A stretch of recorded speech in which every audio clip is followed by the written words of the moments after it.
Hello, Yeah, hello, hello, everybody, and welcome to a Theros Beyond Death draft here on the channel. Before I dive in, I have a couple of massive announcements. First things first, though, if you do enjoy the video, remember to hit that thumbs up button, subscribe, and leave a comment. But second of all, we are joined today by special guest Legenvd. He's a big YouTuber and Twitch streamer, so welcome, LVD, to the channel. Yeah, how are you doing today? yeah, I'm doing good. Happy to be here. Yeah, so he's going to be joining us for the draft portion, and if you want to find any of his content, you can find him on YouTube at Legenvd and on Twitch at Legenvd as well, and there'll be links to all of that in the description and pinned comment down below. Okie doke, so we're going to be diving right in. What are your thoughts on this pack? Well, I'm liking the rare, that's for sure. Do you have any color preferences? Is red one of the colors that you like playing? Have you had a lot of experience with red, or...? In my experience, red is usually more of a support color. It's not often deep enough to carry the deck by itself, but it does make for a great support color, given how much splashable removal it has, and just in general, I haven't been playing too many red decks, but I did have a draft the other day that was primarily like a red-black aggro deck, even featuring the Tectonic Giant itself, which did pretty well. Yeah. So yeah, you can definitely have good red decks, but it's usually not the primary color in the decks. Are there any colors you especially like to pair it with, or is there like an archetype that you prefer to be in if you have a red deck, or just any color combinations like pretty equal? I would say red-black, like the Sacrifice synergy deck, is pretty decent if it comes together. And then like red-white aggressive with auras can be quite good too. Haven't had too many good blue-red decks yet, but those can exist too if you pick up enough like instant speed plays. Yeah. Haven't had too much success with red-green myself, and blue, and I guess that's all the color pairs. I've only the blue-red decks I've had that have done well have featured like 3 rares each, so I don't think they're super representative of the archetype, but I think it can get there as well. If the Tectonic Giant weren't in the pack, because I'm assuming, I think this card's just better than every uncommon common pretty much.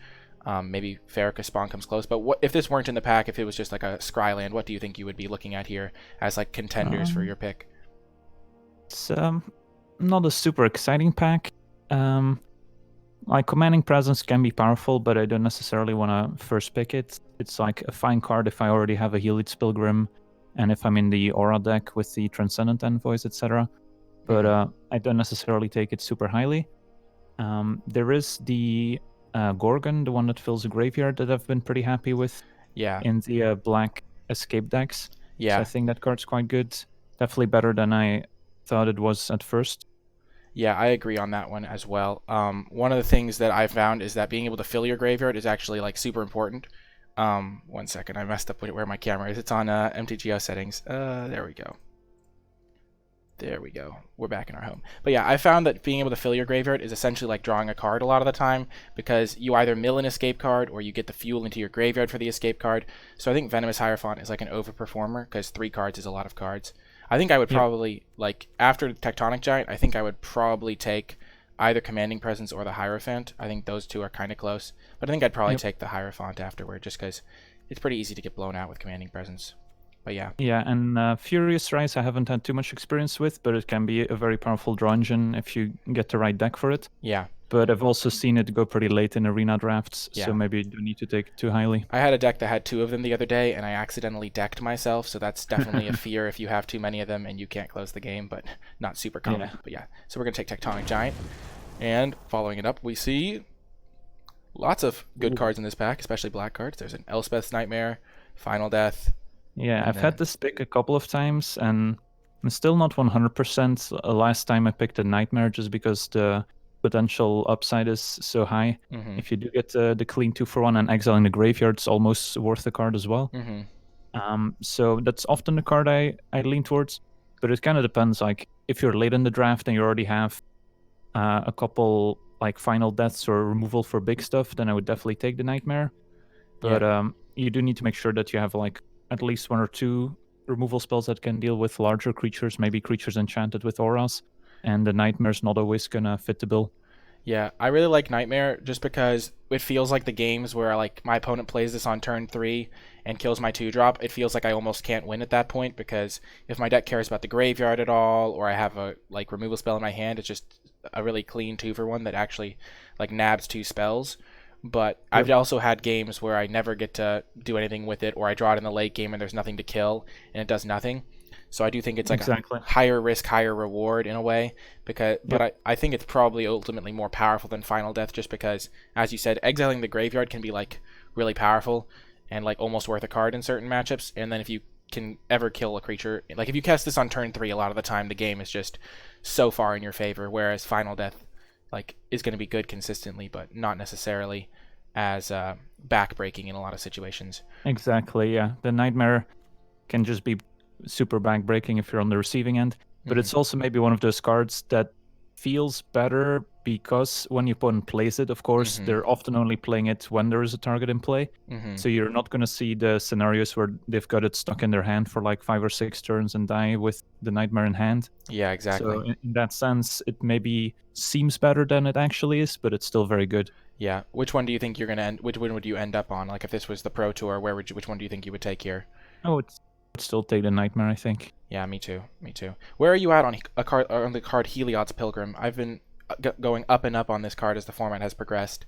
Oh yeah, I think it's great, and definitely gets better like the more different types of auras you have. Because like sometimes you're ahead on boards and getting a removal spell is fine, but you'd much rather just get some aura that helps you close the game faster. Yeah, like commanding So having presence, or yeah. exactly, so having a wide variety of auras to help you in different situations also makes the card better.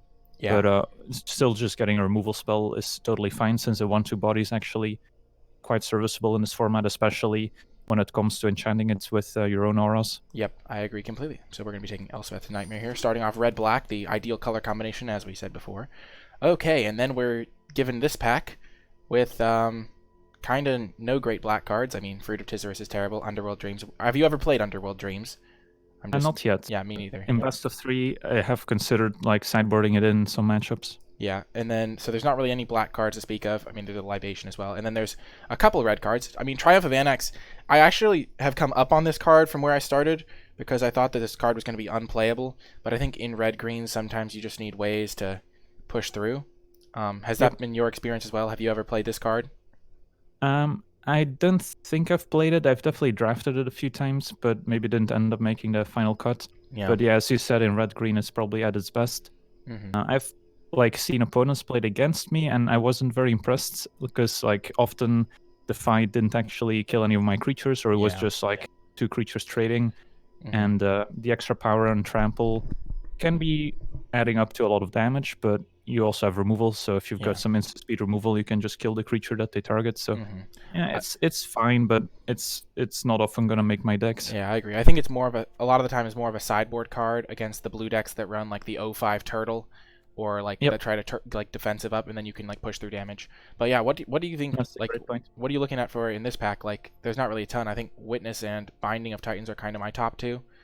But Yeah, Witness I think would be my pick just to kind of speculate on blue a little bit. mm-hmm. I do think Hero of the Games is actually quite decent in the red decks just because the damage it outputs if you put an Arosa's Blessing on it is quite high. Mm-hmm. And so I have been like definitely more impressed by the hero than I thought I would be.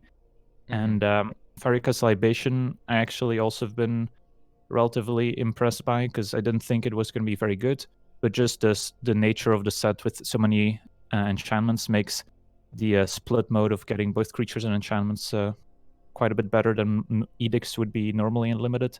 So while Libation, I wouldn't consider it like a top tier common or anything, is still often a card that makes my deck.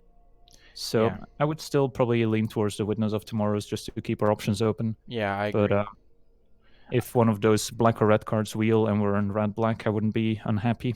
Yeah, I think Libations definitely come up for me as well, especially because if they have only one enchantment creature, you can make them sack their bigger cards sometimes. Exactly.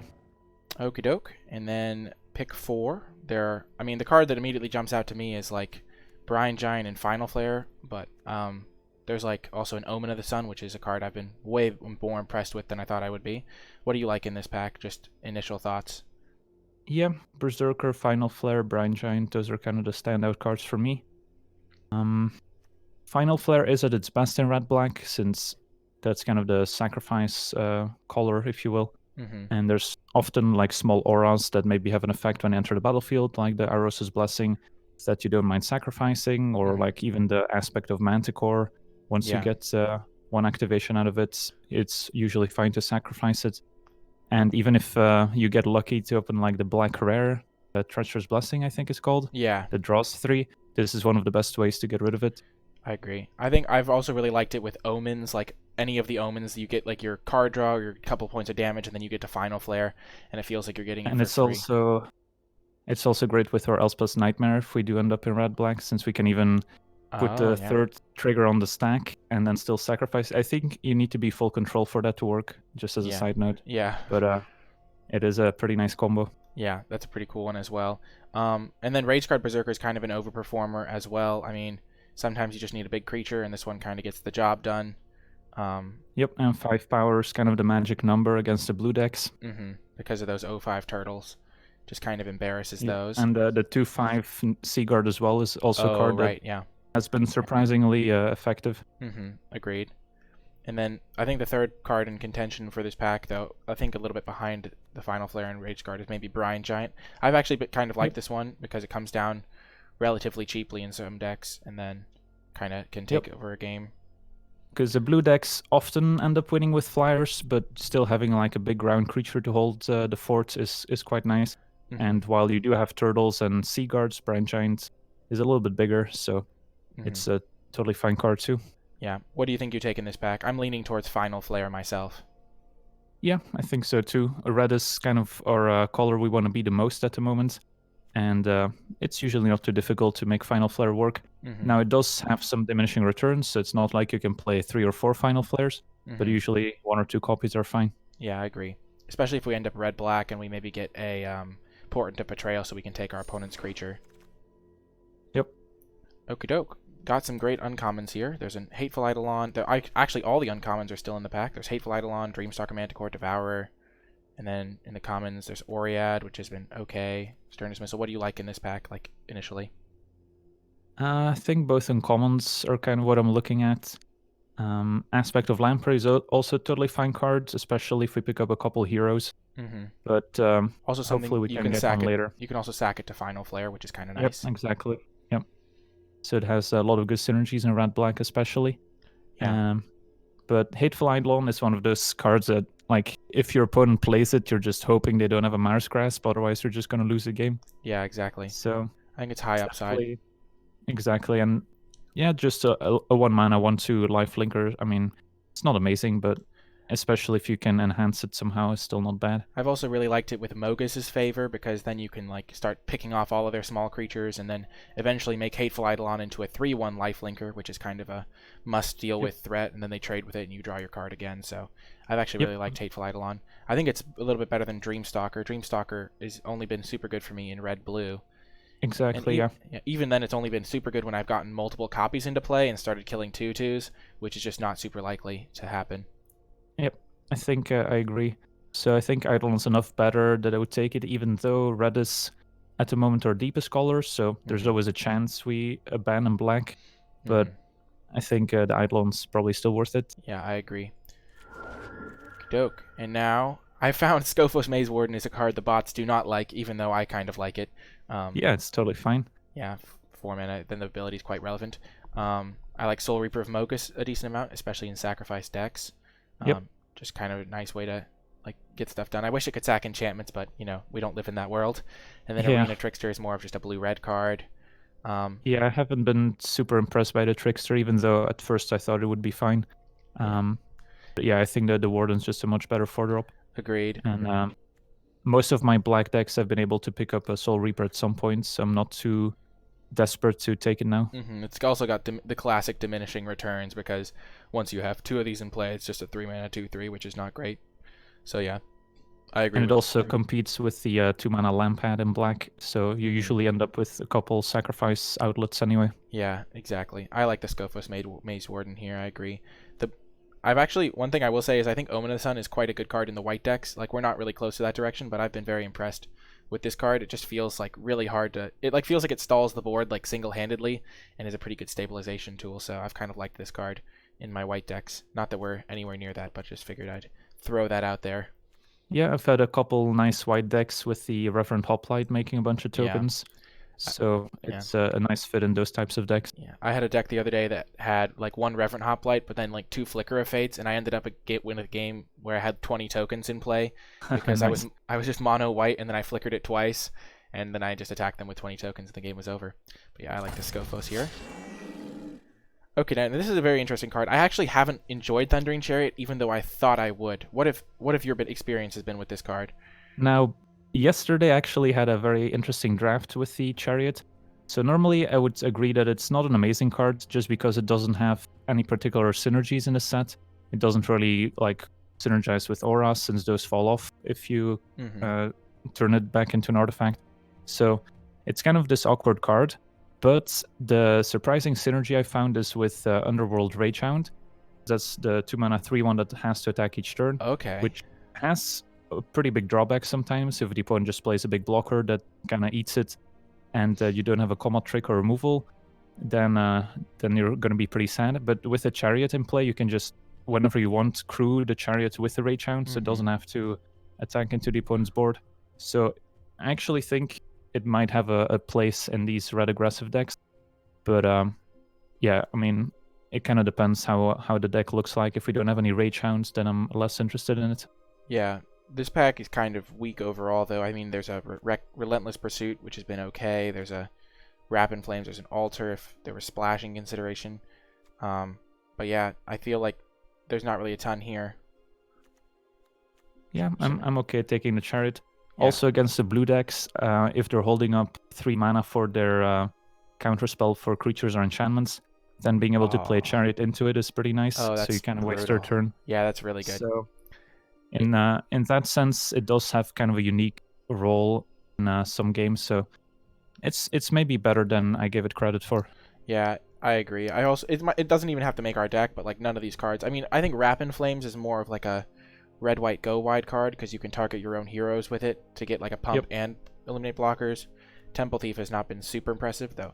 Sometimes it does some stuff, and then yeah, if you don't have any 2-drops, it might make a cut. Yeah, and then we don't really need to splash in our red black deck at this point, so yeah, I think Chariot's just a nice little pickup. And then, ooh, this is actually a really interesting pick. There's a lot of cool options, much more interesting than last pick.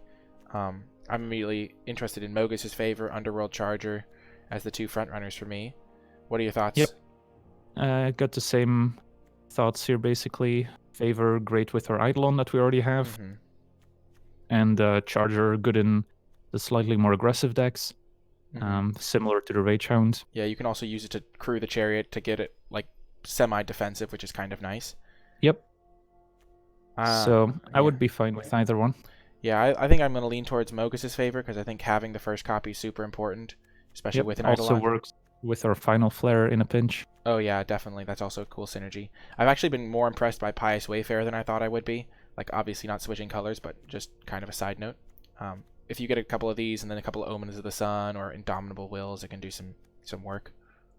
Yeah, there's not many 1-drops in the set, so having one in white is nice. Yeah. Okie doke, so this is the pack that we opened, and Furious Rise Wield. I don't think the bots really care about that card at all, but we don't have a single 4-powered creature naturally. Like, this guy can grow. Yeah, I don't think it's going to be good for us. I kind of think of it as a red, green, gold card in a way. Yeah, because red. It's a good way to put it. Because green has like Loathsome Chimera, Voracious Typhon, Nylea's Huntmaster, Nylea's Forerunner. There's just a bunch of green cards that trigger this, whereas red has, I think, just the Cyclops, maybe. Yep. The scope and the like 4/5 Minotaur War Leader or something. So, yeah, that's probably not a card we want. And then there's the only 2 cards in our colors are like the Scavenging Harpy and the Infuriate. Yeah, I'm not super high on the Harpy, mostly because of Mogis' Favor killing it. Agreed. So I would probably lean towards Infuriate, but there's a good chance we don't play it. Yeah, I do like... If we're aggressive enough, pick up a couple Hounds or the 3-mana hero in red, then I could see playing it. Yeah, I also like it a little bit with the Tectonic Giant because they're really incentivized to block it, and then you can kind of blow them out. So that's kind of a nice little... And also nice with the first strike on our Chariot. Oh yeah, true. And the Trample with the Chariot too. Yep. Okay, and then we see a lot of blue cards. There's a Escape Velocity and a Thaumaturge Familiar. Probably just an Escape Velocity here, right? Yep. Hey, Hero came back. Nice. That's actually a really good Also, combo with I'm also a big fan of the Wings of Hubris in some decks, in especially like the green escape decks that sometimes struggle to close the game, but have some large creatures, and in the red Rage Hound decks as a way to give it flying. Yeah. But given that we don't have any Rage Hounds yet, and Hero is a good card, I would take it. Yeah, I also like it with the Infuriate and Escape Velocity. Triumph of Anax came back. Yeah, I don't need any of the blue cards. Ooh, interesting pick here. Now that we have a hero of the games, do you think it's worth taking Rapid Flames over the Rider? Yeah, I think so. The Rider I also kind of view as a red-green card, so Yeah, I'm not super interested in black. Perfect. And then last pick, Eidolon Velocity. So a pretty good starting pack, and then we opened up a rare that's on color, in theory. I've actually really liked this card compared to where I thought it would be. Yeah, the discount is actually a lot more relevant than it might appear, because if you get like a Farika spawn, you don't need a 6 lands to escape it. If you get lucky enough to get both. Yeah. And yeah, I mean, a 4/4 lifelinker is no joke. Yeah, it's one of the, like, 4/4 is like actually really relevant stats in this format. Like, there's some formats that have like 5 mana 5/5s running around, but this one doesn't really feel like that. 4/4 feels like one of the biggest bodies on the board most of the time. Yeah, if you have a 4 toughness creature that can block a Rage Hound, that's often a breaking point. It's also an enchantment creature for when that's relevant, though usually that's just going to get it killed more easily when it's so expensive. But yeah, definitely happy to get this. We already have a Mogis' Favor to go get with it. Even an Escape Velocity, that could be a sweet combo. Is like, if we end up playing Escape Velocity, you go like Gravebreaker Lamia, and then Escape Velocity, it immediately hit them for 5 with Lifelink. That sounds like a pretty sweet combo nice. for 6 mana. But yeah, I think there's nothing else even really remotely close in this pack. I mean, Funeral Hoping Rites, to wield the Funeral Rites, but it's also better in green-black. Have you ever played Satyr's Cunning? In my very first draft, I played it because I had a red-black sacrifice deck with double the Priest of Mogis, the red-black uncommon, and I just needed some additional sacrifice fodder. I didn't have much escape, but haven't been super impressed by it. But if you like don't have any escape at all and you just need some sacrifice fodder, I could see making it making the deck. I agree. It's like mostly if you have no other ways to use the graveyard, just having some way to do it is like beneficial, but I agree it's not very high powered. Okie doke. And then we get kind of a payoff for sacrifice with the Blood Aspirant. And then some medium commons. There's a Farika's Libation. Probably just a pretty easy Blood Aspirant pick here. Yeah, the Aspirant is definitely one of those like super scary cards if you're facing it and the opponent's on the sacrifice deck. Does need a bit of like build around, but we already have a couple cards that synergize with it. The Final Flare also puts a counter on it, so that's kind of nice.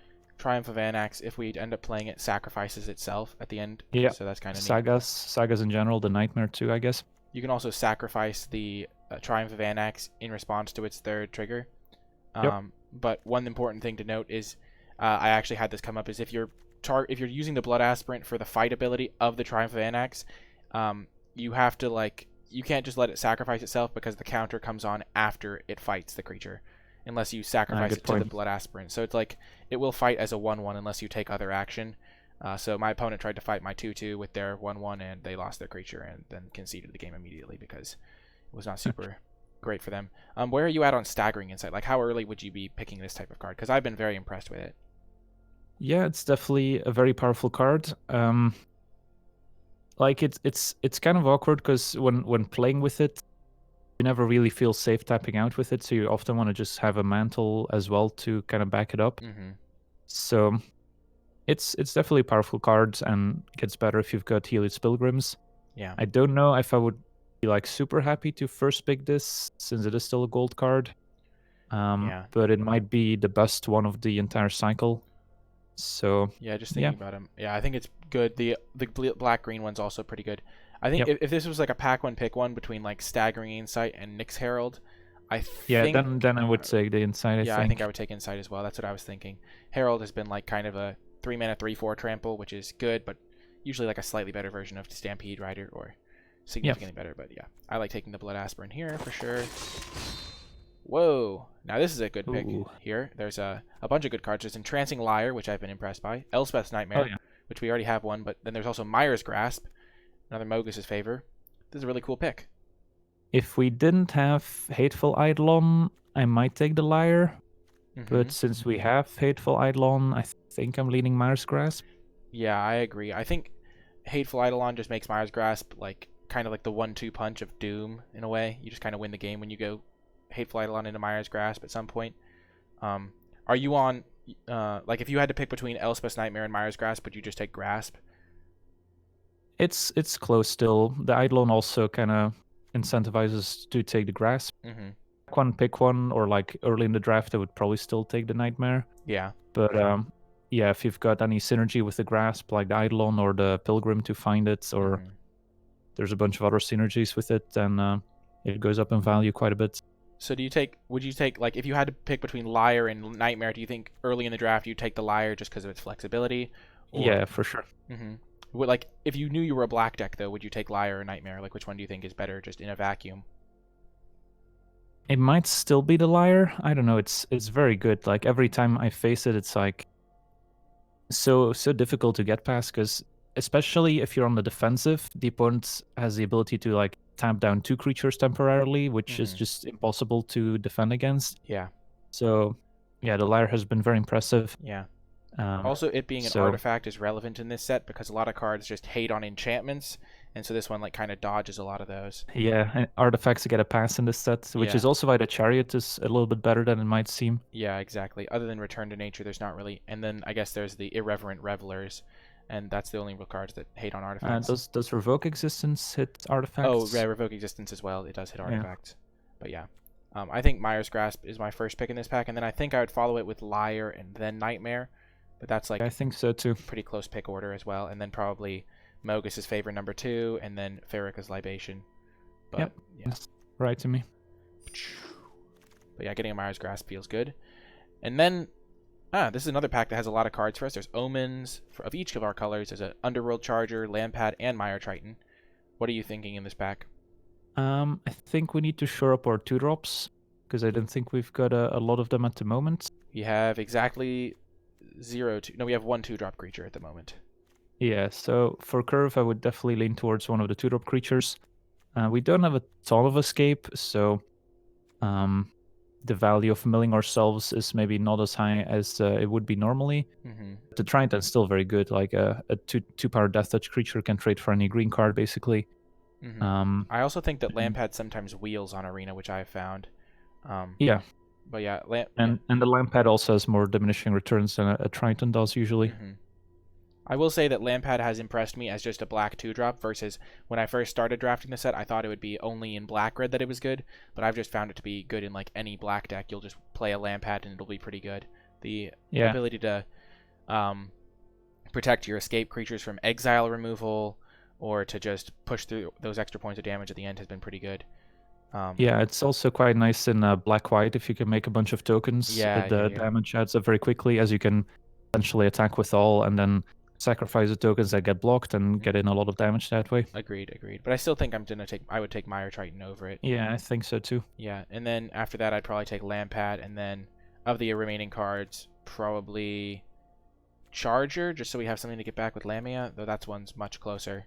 I think the Red Omen is also quite good in our deck, since it synergizes with the Final Flare and the 2-drop we have. Good point. So yeah, maybe I would maybe even take Omen after the Mire Triton here. Okay. For the Lampad, but yeah, that makes they're sense. all very good. Yeah, but I think Mire Triton's definitely number 1. Where have you been at on Elysian Chariot? Because I started very high on this card, and then I've slowly come down because it doesn't feel like the format is very rewarding to ramp decks in that way. Yeah, there's not actually a ton of expensive cards in the set, except for like some of the escape cards. So in the escape deck, I think it's quite good, but in red-green, where you might think it's like good because you're gonna have most 4-powered creatures, it's maybe actually not as relevant since you're just not ramping into anything. Yeah. But in black-green with escape, it's usually gonna get quite a bit of value, since that can be pretty mana hungry. Yeah, I agree. I think that's a pretty good point as well. You need to make sure you have ways to spend the mana, or like you draw it in the late game, it's completely irrelevant. The fact that people are playing a lot of Mogis' favors also makes it a little worse because it just dies to that for free. Yeah, exactly. But yeah, I think I like Mire Triton here, and then one of the two drops in one of our colors there. Whew. And now there's a Rage Hound versus Temple Thief versus Farrakhan's Libation. I mean, Yeah, I'm pretty happy with the Rage Hound. We've got a few ways to kind of get it in for damage, even if they have a big blocker out. Got the Chariots that we can crew. Maybe we'll get a Wings later. We've got some removal, so it seems good in our deck. yeah.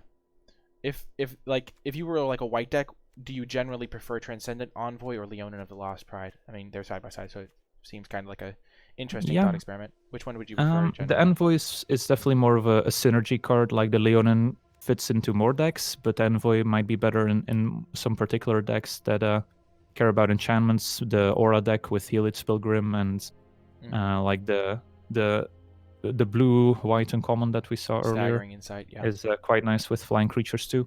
So it really depends on what kind of deck I'm drafting. Yeah. But that's also one of the points that kind of illustrates how deep Theros is when like two commons can fit into totally different decks as well. Yeah, I agree. And where are you at on Memory Drain? Because this is kind of a interesting card in the set, given that some decks care about playing at instant speed, and some decks like just want to have answers to everything, or there are control decks that just play Riptide Turtles and make the game go long. Have you been playing Memory Drains? I think it's like a bit better in sealed. There, I've liked it quite a bit. In draft, I'm a bit less high on memory drain, but it can still be a playable card. Because the fact that your auto counterspell, the 3-mana one, only hits creatures and enchantments, means that memory drain kind of covers your other cases where the opponent plays just a removal spell or some other bomb that you can't counter with the other spell. So like a So Planeswalker. it does kind of fill some gaps that the other counterspells may have. So I think it's playable, but I mean it's still a 4-mana counterspell, so Yeah. it can have its drawbacks as well. Yeah, I agree. Yeah, Underworld Rage Hound is nice. Good pickup for us. So now we just need to do some anger management to make sure the Rage Hound doesn't get eaten alive. Anger. I like that. Anger management. Rage Hound. Perfect. This seems like a really late Shimmerwing Chimera to me, but I mean, we're not going to switch colors, but this card has been impressive to me. Oh yeah, the Chimera is great. I think it's the second best uncommon probably after the Farrakhan spawn. Yeah, I think that's reasonable. Yeah, and then, I mean, here we're probably just going to take Lampad or Underworld Charger. I'm leaning towards Lampad myself just because we need more 2-drops. Yeah, would you mind kind of taking a look at the curve in the other view just to kind of have a look? I usually like switching to this view quite often. Gonna move the blue cards to the board. Yeah, we could use some more, like... both creatures would be quite good in our deck still. Yeah. Could definitely use some more creatures in general. Yeah, I think we have 1, 2, 3, 4, 5, 6, 7. We have 8 creatures so far out of our 17 cards that are potential playables. Yeah, what I'll often also do when kind of switching to this view is just kind of putting all the interaction in one pile and then just viewing the creature pile separately. That's because that's often how like the games play out. So yeah, we definitely have a bit of a gap at 3, as you can see. So the Charger would fit in quite well, but the Lampad's also decent. Although we might wield that Lampad that we saw earlier, so maybe it's a reason to take the Charger. Yeah, I can get behind Charger pretty easily here. It's a very powerful card. It also it gives us a nice creature to get with Gravebreaker Lamia, because it's sometimes we won't want to get our Rage Hound or our Mogis' favor. So having a couple options, kind of like with the Heliod's Pilgrim, how you were saying it's good to have options with that. Having options with any tutor like a Gravebreaker Lamia is good as well. Yep. So yeah, I like getting Underworld Charger here. Fits our deck pretty well, and seems pretty solid. And then after that, I'd just take the Lampad. Yep. But yeah. The Amulet also actually reasonable at enabling escape sometimes. So even in a 2-color deck, if I don't have a lot of 1 and 2 drops, then I might still take an Amulet and just play 1 fewer land sometimes. Yeah, that makes sense as well, especially when we have like a double red card at 4, and maybe want to be playing like a early black plays. It makes the mana a little bit nicer. And here there's a Portent Betrayal, which could work if we get some sacrifice synergy. So far we only have Aspirant, Final Flare, and that's it for sacrifice, but we could easily get more. And then there's a Nyxborn Root and Farrakhan's Libation in our colors. Yeah, the Portent of Betrayal doesn't often make the cut, but it gets so much better the cheaper our sacrifice effects are. Like if we have a Lampad that's only 1 mana to sacrifice, then Portent gets way better since we can already pull off the combo at 5. If we have like the Soul Reaper at 3 mana that costs 3 to sacrifice, then Portent's a lot less exciting to combo with our sacrifice effects. So when we have the Blood Aspirant at 2, we might maybe wheel the Lampad. Portent could maybe be okay. Yeah. But for now, I would probably still lean towards Libation just to have a bit of extra interaction. Yeah, I like getting a Libation. Also, you never really miss a Portent if you don't have it. You're like, okay, that would have been okay in my deck. But you really need to have like 4 cheap sacrifice outlets before it's reliably going to kill something. And there's no way of knowing if you're going to get there. Where have you been at on Mischievous Chimera? I've been very impressed playing against this card and with this card. I think it's like one of the main reasons to play blue-red in this set. Yeah, definitely. It's a great card in that deck. Although I have had a deck not too long ago that was blue-red with, I think, 2 Chimeras and a bunch of like Omen of the Sea. And that deck drew a lot of cards and kind of struggled to close out the game if the opponent just answered your few Chimeras, just because you had so much like card velocity and card draw. But you just ended up with like 5 or 6 lands on the bottom of your library that you scryed with the Chimera, but just running out of win conditions. So that's maybe also one of the weaknesses of the blue-red deck, that it can be pretty threat light. Yeah. I found Brine Giant to be actually pretty good in blue-red because you play every Omen you can get. Mischievous Chimera is an enchantment creature. Dreamstalker Manticore is an enchantment creature. Stinging Lionfish is an enchantment creature. So you just naturally have a bunch of enchantments just lying around on the battlefield, and then Brine Giant can come down for like 3 or 4 mana. But yeah, that's a great point. That's definitely a card I would have liked in that deck. Yeah. But yeah, I think here it's pretty nice. Farrakhan's Libation, just a pretty good card to pick up. Whoa! Lots of action here. 3 black cards to talk about. I like Blight Breath Catoblepus as just a removal spell a lot of the time, but another Underworld Charger is fine as well. What do you like? I think the Blight Breath is quite good every time my opponents play it. It's kind of the same feeling as when my opponents played Ravenous Chupacabra in Ixalan drafts. Yeah. So that's a good sign for the Blight Breath. But it is a 6 mana card, and I've also often been playing just 16 land decks in Theros just because there's not too many mana sinks and expensive cards. So that makes the Blight Breath a little awkward at times. If you like have 2 Blight Breaths and you want to play fewer lands that necessarily go well with each other. So that's kind of the main thing that's holding the Blight Breath back for me.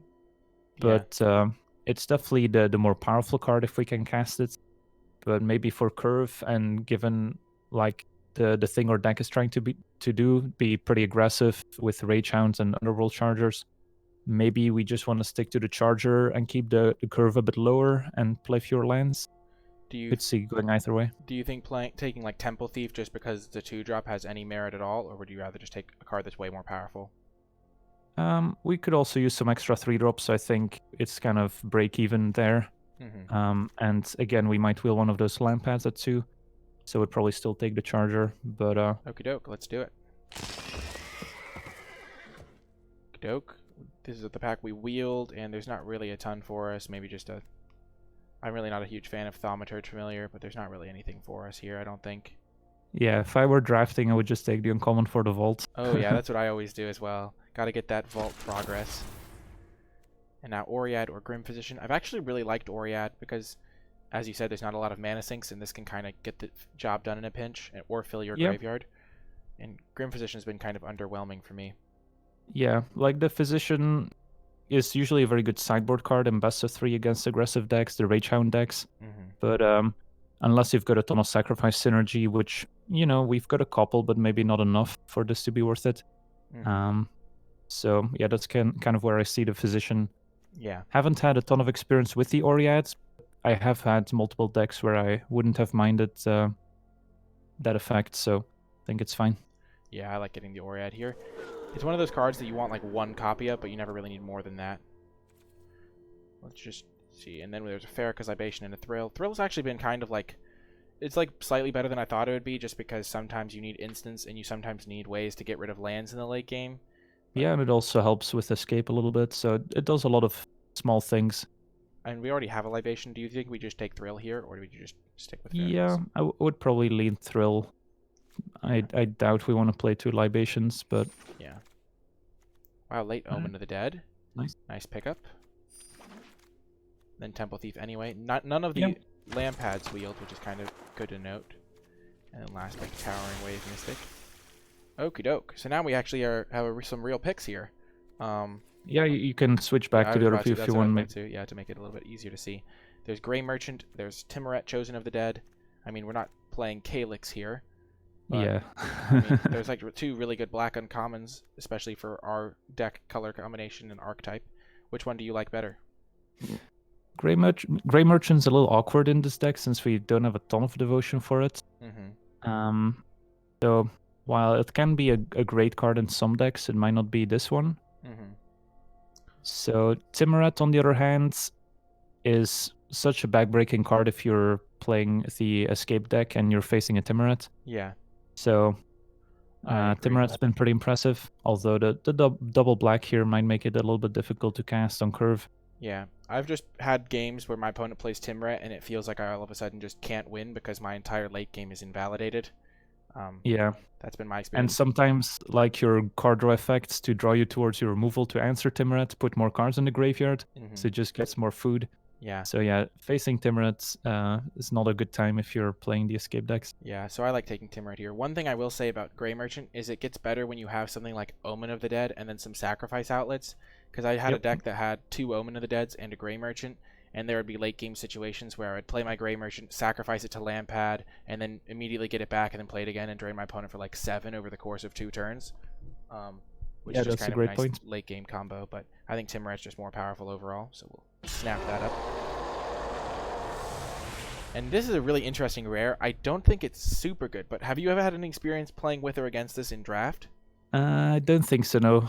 I have sadly opened it a few times as my rare, so yeah, usually passed up on it. But I lost to it one time when I was playing against Pyotr Gologovsky. I got paired up against him on MTGO, and we went to a super late game situation where he played this and then bought back I think 4 spells because he had 2 of the 1-mana Eidolons in his graveyard, and he had like a Final Flare and an Omen or something like that. And so he played like 4 spells off of this, and it felt like the game was over. But I felt like that was like a super niche situation, and the card was like a dead card. Yeah, maybe it's just like a sideboard card. Yeah, maybe it's just like a sideboard card for those very grindy matchups. But yeah, I don't really consider this one particularly good. Me neither. I kind of like the Wings of Hubris here. Yeah. When we have a Rage Hound, kind of hoping to pick up another Rage Hound, to be honest. Yeah. And then, yeah, just getting in that evasive damage. Yeah. Because ground does get pretty stalled in this set. There's not too many flyers. So a Wings of Hubris can do quite a bit of damage in aggressive decks. Especially when you have something like Timuret. Timuret can sometimes be like a 2/7, and then nothing can attack into it, and you just need something to get past it, and then or get through in the air, and then Wings of Hubris gives the deck a little bit of reach, which is nice. Have you, with Mogis' favor, have you like been happy main decking more than 1 copy, or do you generally only main deck the 1? I mean, it doesn't necessarily get worse in multiples, since you can potentially like play 2 of them to take out a 2 toughness creature. Like just imagine having Hateful Eidolon and then double Mogis' favor on a 2 toughness creature. That's brutal. That's a but yeah. So the favor would still be fine. I think it's between those 2 cards, the Wings and the favor. Yeah, and since we already have a Mogis' favor and a way to get the favor, and we already have 3 other escape cards, I think it does get a little bit worse, so I think getting a Wings of Hubris is definitely a nice move here. Ooh, this is a card I'd love to talk about. I mean, there's a Final Death that we're probably taking, but where have you been at on Dream Shaper Shaman? Because this one was one that I started really low on, and then I was really high on it after I lost to it and played with it like in one of my drafts, and then I played with it again and went immediately crashing back down. So where are you at on this card? Yeah, I haven't really seen it in play much, so don't have a strong opinion on it yet. But yeah, I imagine it's probably at its best in some sort of sacrifice synergy deck, or as kind of a ramp payoff in your red-green Chariot deck that needs some mana sinks. So yeah, that's probably where it's at its best. I think I was slightly biased by the fact that when my opponent had it against me, I knew they had Kiora Best's the Sea God in their deck.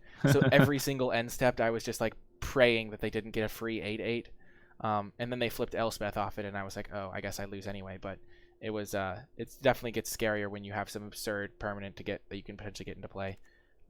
Yeah. But yeah. But again, since this deck probably wants to be playing 16 lands, I'm not too excited about putting a 6-drop in my deck. Yeah. I think Final Death is probably just the clear pick here, just to get some nice removal here. But where are you at on a card like Skophos Warleader? This one's kind of overperformed for me as well. Kind of like the 5/4 in black, just kind of big, beefy creature. They're very similar indeed.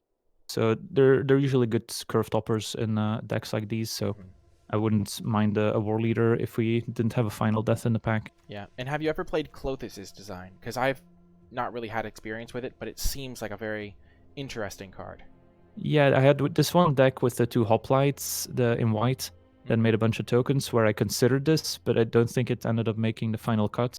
But that's a deck where I can see this being okay, just kind of this green-white go white deck. But then, of course, you're kind of competing with both white devotion and green devotion in the same deck, which is a little awkward. So yeah, I don't know. I haven't had too much experience with it yet. I think it's the type of card that you kind of only want if you have some of the Nylaia's Forerunner to give all your stuff trample to go with it, like build your own overrun. But yeah, I've kind of had a couple decks where I considered it, and then it was like, it would give like +2/+2 max, because my decks end up heavy white, but I'm playing a tokens deck, and then Klothys' design's just not very good. Yeah, maybe just in a mono green deck. Yeah, probably. This card's got to be great in mono green, because you're just going to have like a couple Typhons and some Chimeras, and then just because there's not a lot of green devotion payoffs, and some of the cards they want you to play, like the 6-mana enchantment giant, which is not actually very good since it dies to all cheap enchantment removal. That's probably where the design is going to be at its best. Yeah, I agree. So yeah, just gonna nab a Final Death. Ooh. And now there's a Lampad in a pack that has no other card for us. I mean, I guess this is a sideboard card, but it's best of one, so no sideboarding. Exactly. Lampad's the only on-color card. And then, yeah, are there any cards in this pack that you would like to talk about, or just move on? A big fan of the Loathsome Chimera, just in all the green decks, which is very good. Where are you at on Birth of Meletus? It's kind of the strange card, because not every white deck necessarily wants this effect. Most white decks are kind of leaning more towards aggressive, but if you ever get a more controlling white deck, then it's obviously going to be very good. Yeah. Okie doke. Yeah, just gonna jam Lampad of Death's Vigil. The Chimera also a great combo with the Wings of Hubris. So that's also why I've been liking the Wings in green decks. Yeah, because it gets trades really easy on the ground, but if you make it flying, then it can start getting through. Okie doke. So here there's a Careless Celebrant, there's a Skophos Warleader. I think Careless Celebrant's probably great in our deck. Yeah, seems great here. Yeah, and then there's just not really a ton of other things. Just the 2 damage. If you can, like, having a sack outlet makes it a little bit better, because then it makes the like combat kind of a nightmare for your opponent. But even just on its face level, it's just a great card. Yeah. Although it is a 2-drop that you don't often want to play on turn 2, just because you want to kind of hold it until the board is filled. Oh, I agree completely. I've had situations where I played on turn 2, and then I'm just like, this is so terrible, because it feels bad that when it only just trades off for another 2-drop, or your opponent plays Omen of the Sun, and you're like, okay, it's just going to be completely blanked. Well, now here's an interesting pick. There's a Incendiary Oracle and an Underworld Rage Hound. Yeah, so normally I think Oracle would be the better 2-drop. But our deck does have some pretty good anger management between the Wings, the Chariot, and some of the cheap removal. I love that phrase. And even like the 2-drop, the Blood Aspirant, can also sacrifice the Rage Hound if it's about to die. So maybe this is a deck where Rage Hound is better. I don't know.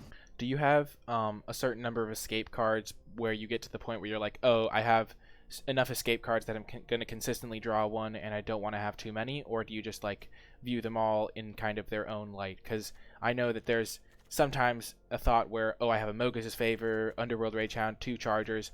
The graveyard can only support so much. So how many, is there like a certain point where you just stop taking escape cards, or you stop valuing them as highly? Yeah, there's definitely diminishing returns. But at the same time, like, you're still getting just more selection if multiple escape cards go to the graveyard, so you can still just get the one that fits the situation. So in that sense, if the escape cards without the escape parts is still a good card in our deck, then I Yeah. don't mind having more of them. So Yeah. here a 2-mana 3/1 that has to attack each combat available might still be worth it, even if we never get to escape it. So that's how I would kind of evaluate these types of cards if we don't have a lot of ways to fill the graveyard. Mm-hmm. So do you think which one do you think you would end up picking?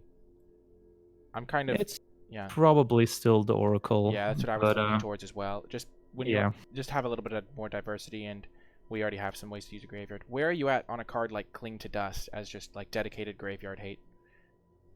It's fine. It's also one of those cards that gets better if you just don't have a lot of escape, because here you're having to exile 5 other cards, which is a lot, so you're only gonna Yeah. escape this like once in a Yeah. game usually. Mm-hmm.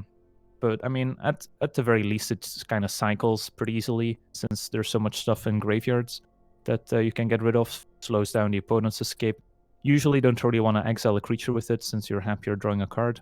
Mm-hmm. But in a pinch, it can get rid of a good escape creature too, so Yeah. it's fine. But Would you main deck it? because yeah, sometimes I would, but just because Theros is so deep on playables, it doesn't often make the cut. Mm-hmm.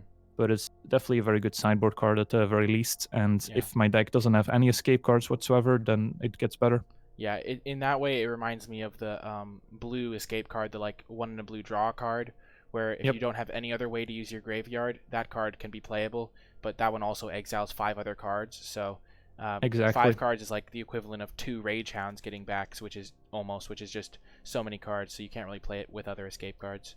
Yeah, and black has so many other escape cards too, whereas blue doesn't have any. Mm-hmm. So the blue card draw spell, let's say you're in a blue-red deck, the Yeah. flash deck, for example, you almost don't have any other escape cards. Yeah. So then the draw spell is much better. Yeah. But Cling to Dust just has too much competition in black. Agreed. But yeah, I like getting the Oracle here.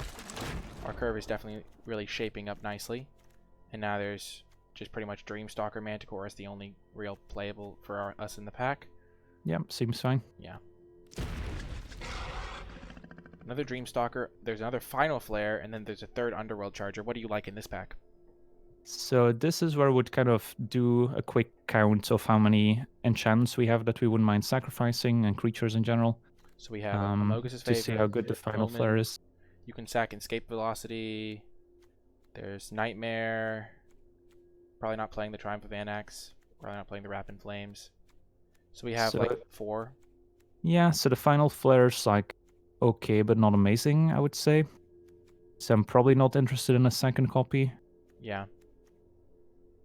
That being said, I don't think I'm playing 2 Manticore since we don't have that many instants. Yeah, we have 1 instant, 2 instants, but this is like really not something you want to cast at instant speed. Thrill, which is debatable to make the deck, and then Final Flare and Farrakhan's Libation. So really not a ton of instants either. Yeah, and at the same time, like we already have 2 Chargers, so yeah. I probably don't play third one, so this pick probably doesn't matter. So I would probably just take the uncommon for the vault. Yeah, fill that vault. I like it. Strong strategy. Is there a world where you would play the second Manticore over the hero of the games? I mean, I could see that being a... Yeah, we didn't end up taking any Irosa's Blessings, so the hero's actually not super exciting in our deck. Yeah, so probably just a... Maybe if we play like the Wrap in Flames, then it's still maybe a little bit better, but yeah, the Manticore probably still gets the nod here. Yeah, and then there's another Wrap or a Physician, probably just a Physician for the board. You never really want 2 Wraps. Also the Turtle, which is like a solid blue card, just thing to point out. Have you ever played Bronze Sword? I mean, I've only seen it in play like once. Yeah, not yet, but this is maybe the deck where you would want it, where you have a low creature or a low curve of lots of 2-mana creatures, and you just want to have some mana sinks to enhance your creatures in late games that are still relevant. Yeah. But yeah, there's just so much competition in the set and so much synergy with auras and enchantments that equipment just kind of fall to the wayside. Yeah, I agree. I think we just fill the vault, as they say. And now Scophos came back. Definitely. Yeah, nice that's pick. probably making the cut. Especially because we have nothing really at the top end. And Revelers is a sideboard card. Actually, we're playing best of 3. Don't really want the Trickster. I think Revelers is like really like at its best against people that play the that one artifact that gives Entrancing lifelink Lyre? and trample. Oh, yeah, the Shadow Spear. Yeah, or Entrancing Lyre. That's an uncommon instead of a rare, so that's probably more relevant. Okie doke. So my base cuts, I just like think probably maybe Escape Velocity. Temple Thief can probably go because we got there on 2 drops. Triumph of Anax, maybe. Hero. Wrap doesn't seem great in this type of deck. Yeah, it also sometimes helps with the anger management, but Oh, I yeah. don't think we really need it here since we only have 1 Rage Hound. Yeah, I love that phrase, anger management. I'm going to totally just co-opt that. Thrill of Possibility gets a little bit worse when we already have a Oread, but maybe we don't want to play Oread either because we do have a lot of... I guess we do need as many 2-drops as we can get, maybe. It definitely feels like a 16-land deck to me. Yeah, I agree. We don't have a ton of mana sinks at the top end. Thrill can probably get cut. Do you think we still play Chariot? I could take it or leave it at this point. Yeah. I'm not super high on it with only 1 Rage Hound. Yeah, I agree. And then maybe cut a Dreamstalker Manticore.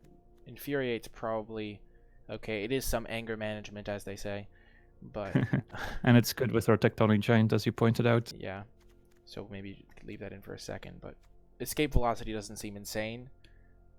Yeah, can cut that as well. It's kind of cute with Tectonic Giant, so you can get the value immediately, or with Lamia to attack immediately. But like overall, it's usually a worse Mogis' favor. Yeah, I agree. So now only need 1 more cut. This is probably an 8/8 mana base, just because we have Timuret and Tectonic Giant. Yep, just 8/8 and pray. 8/8 and pray, as I use the phrase "as they say" too much sometimes. What's the final cut? Yeah, this is tough. It's kind of a tricky one. Maybe the... I feel like sorting the creatures so we can see what the creature curve looks like would help. So yeah. Put all the lands over here. Maybe Farrakhan's Libation gets the cut. Yeah, could be. There's Wings of Hubris actually seems pretty good in this deck because we have a lot of like high-powered creatures to put it on. Yeah, it's good with the Manticores too. Yeah, exactly. We only have 1 Manticore in at the moment. And then there's I like Omen of the Dead to get back some stuff, and also to sack to Final Flare. This is our curve of creatures. We have a lot of 2-drops. 8 2-drops. Maybe we could afford to cut a 2-drop. Yeah, probably Oread would be my first cut. Yeah, but Oread definitely. I don't have a ton of experience with it, so maybe it's better than I give it credit for. It's definitely not a card that's like you're going to miss, especially in our deck where we have so many ways to use the graveyard, like 2 Underworld Chargers, a Rage Hound, like Lamia to get stuff. I mean, I feel like there's enough stuff to use in the graveyard that we're not going to really run out of gas as much, and we're only playing 16 lands, so Oread doesn't necessarily get as much use in those situations. Yep. So it's probably a fine cut here, and then there's nothing really in the board that's worth playing over anything in the main deck. So yeah, that looks like a pretty solid deck to me. Yeah. And I would rate it probably like a 6 or a 7 out of 10. Like fine, but not super exciting. Yeah, it's not game breaking. We only have like the 1 really powerful rare. I guess we have 2 pretty good rares, but there's not like a Farrakhan spawn to go get with the Gravebreaker Lamia. We've got some decent interaction, some nice like an extra Mire's Grasp would have definitely helped with the Hateful Eidolon too. Yeah, exactly. We have a little bit of synergy here. It's definitely like I think it's an above average deck, but it's definitely not like a deck to say, oh, if I had to pick one deck to play at the Pro Tour, this is the one I would have. Yeah, it's definitely a great one. And thank you so much, LVD, for coming on as a guest. It was really great to have you. Where can people find you if they want to find more of your content? Well, I stream 3 times per week on twitch.tv/Legenvd. Usually play a lot of draft there too. And then usually one of those drafts also ends up making it into a video on YouTube that I'll edit. So I cut out all the dead space or there and streamline the video a little bit. Yeah. So you can catch that on my YouTube page as well. Yeah, that's youtube.com Legenvd. Thank you so much for being on this video. It was really a ton of fun. Best of luck in your Theros Beyond Death experiences. And yeah, I really appreciate you coming on as a guest. Yeah, it was a pleasure, and good luck in the games. Thank you so much, and I'll see you later. Before I get to the matches, I want to give a big shout out to all of my patrons over at patreon.com/NicolaiBolas. Thank you so much for your support, and special thanks to my patrons that support at the credits level, Eric S., Stephen W., Brent, and Mr. Martinez. Thank you for your support. I really appreciate it. And if you would like to learn more about the Patreon, you can find that information at patreon.com/NicolaiBolas. Without further ado, let's get to the matches. Welcome to round one. We have the combo, the ultimate combo. Easy keep here, and then we can curve it into Tectonic Giant. We're going to try and do LVD proud, get the max win run with this deck.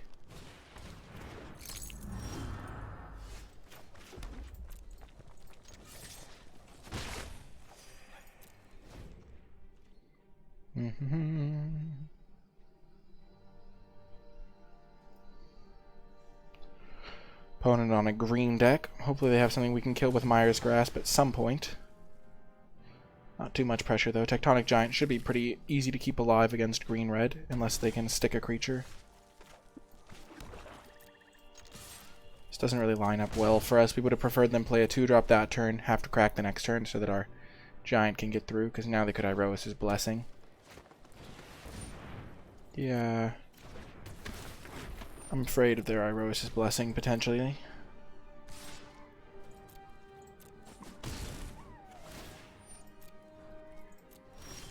But I think we just go for it. I think Hierophant's Blessing is relatively uncommon. They don't have a creature that can fight the Tectonic Giant. And, we're just going to have a sad day if they do have a Blessing.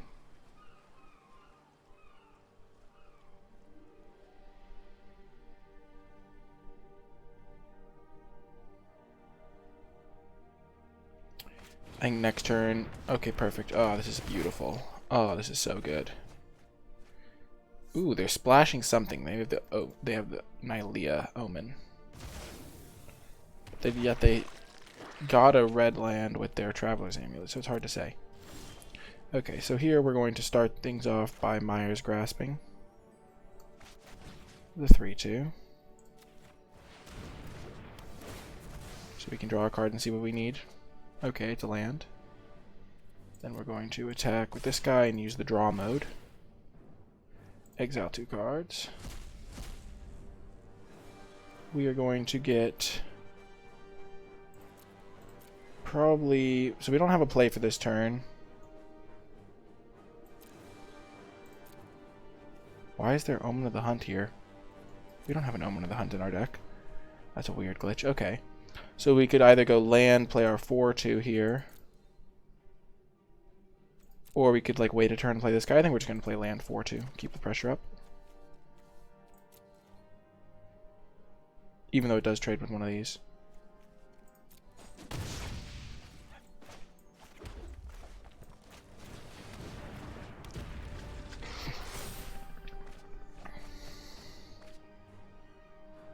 Because we already have a Gravebreaker Lamia.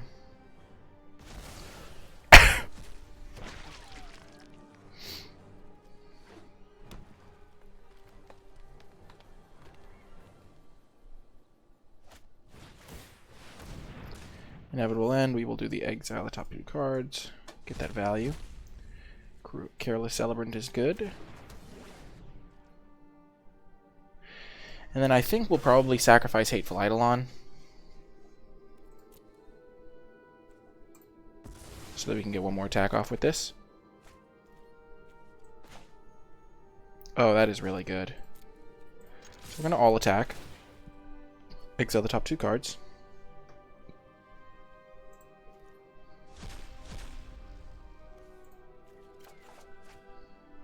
So if they double block, we can Libation them. Okay. And now we don't even have to do that. Now we can Celebrant, Rage Hound, their land, and then end the turn, and we have another card we can sack to kill the zombie. We're just getting so much value off of our Tectonic Giant. Or we could sack Rage Hound if they play a creature that's too big.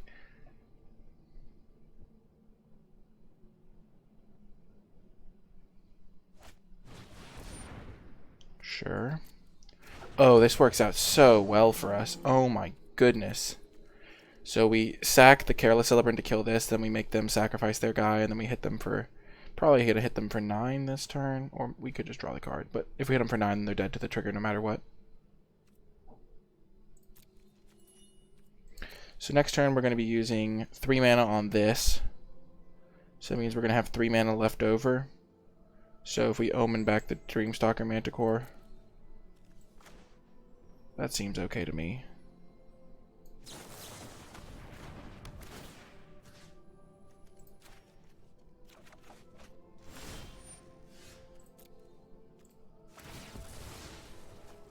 Kill this.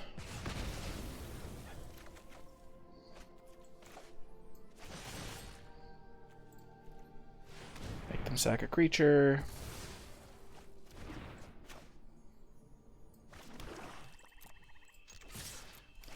I think we just do the 3 damage. And then we'll play our Lampad here over the Dreamstalker, because now we could just sacrifice our 3 creatures if we wanted to. And opponent has seen enough. That's going to do it for the game, and see you in the next round. Welcome to round 2. We once again have the Dream start. This time with a little bit more pressure to back it up, even. On the draw, this should be pretty good. Mire's Grasp can maybe take out like a 3-drop. Gonna be fun to play with the Wings of Hubris. Some anger management, as LVD said. For our Hounds. There's no flash card they could have here, so we're just gonna attack. Play Lampad, I think. Careless Celebrant gets a little bit worse when the board is smaller. So we'll just get the Lampad out there.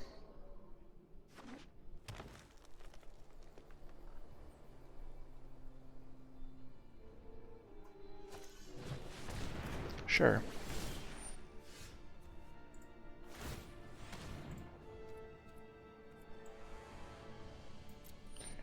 Oh, that's not how that works. Okay. That would have been bad. Because the trigger goes on the stack. It resolves. I sack my Lampad. Whew, I almost really botched that. If I sacked it in response to this thing, or I sacked it on their turn, it would have been fine. But I didn't have the mana to do that, so... Okay. Karika's spawn.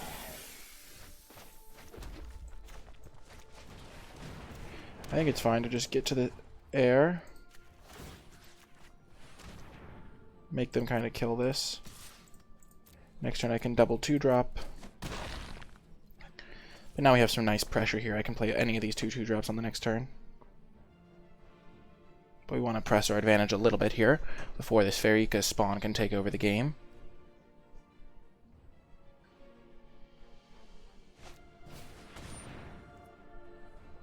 So it's a bit of a bummer, but I'm glad we got this Wings out. We'll probably take Mire's Grasp, I'd have to bet. Yeah. Have to imagine. Ooh, bummer. Bummer, bummer, bummer.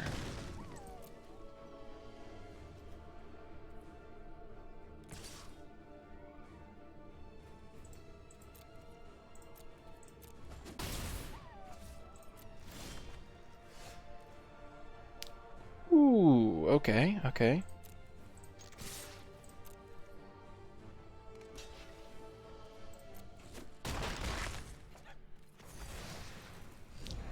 Then we're just going to play the 2 cards they know about. We can potentially use Careless Celebrant as a shock variant. They don't have enough cards to fuel this yet. They need 2 more in the graveyard. So we're going to be trying to keep those out.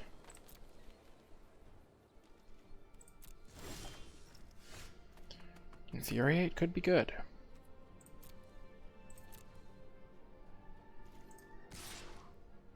So what could they have here? They could have Final Death, Return to Nature. I kind of want to attack with everything and then Pump Spell, but if they block this, it trades anyway.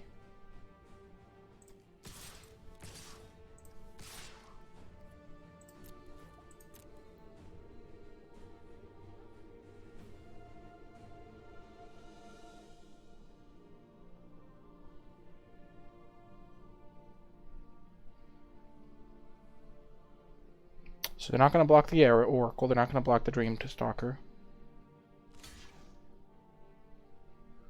Really?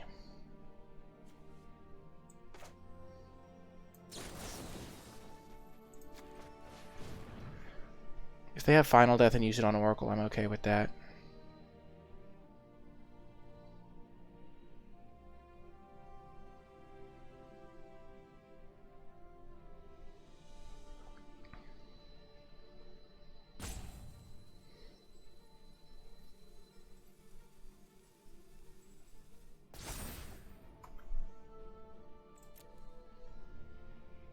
What do you got, opponent?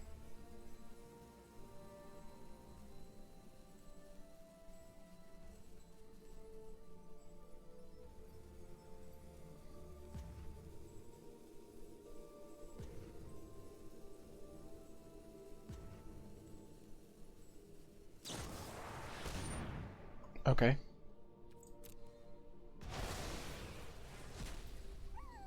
So that's not good. So they're going to have their 4 cards in the graveyard now.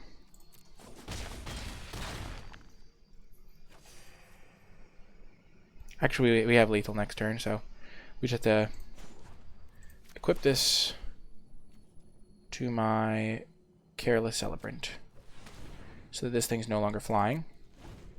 Then they bring back Chainweb Arachneer, kill the Careless Celebrant. I Mogis his favor up my Dreamstalker Manticore, equip the Wings of Hubris, make it unblockable with the Sacrifice ability, hit them for 5, and that's game. Just had to make sure I moved the wings over.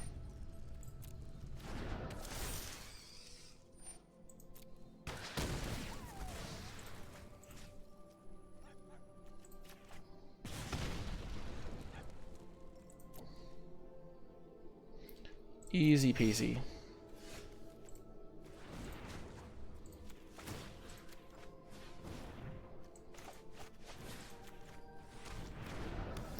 Quick creature can't be blocked this turn.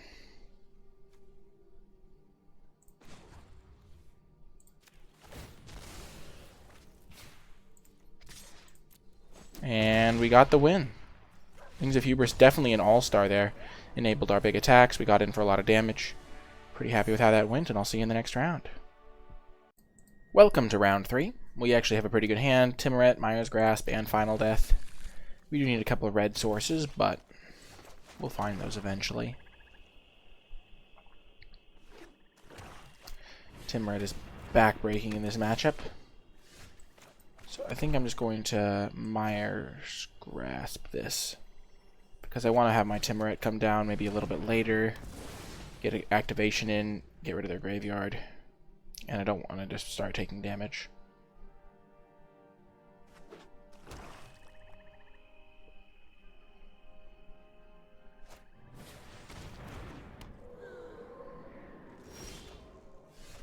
Perfect draw. We really needed that, so we could play our Manticore, and then maybe if we draw another mountain, we can even play our Giant here.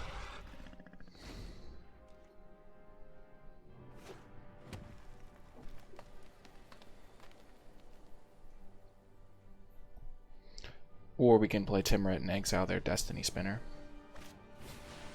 Oh, nice. Okay, they're going to get Warbriar Blessing, I can only assume.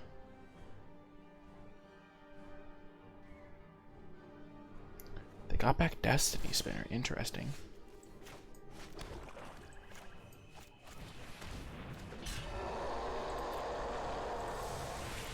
No attacks at the moment.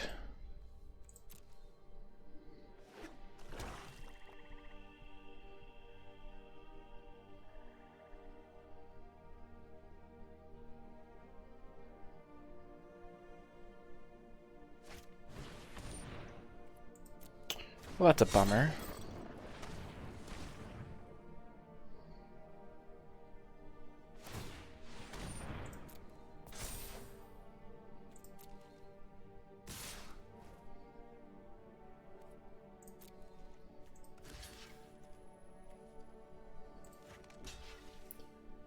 We'll block here, actually.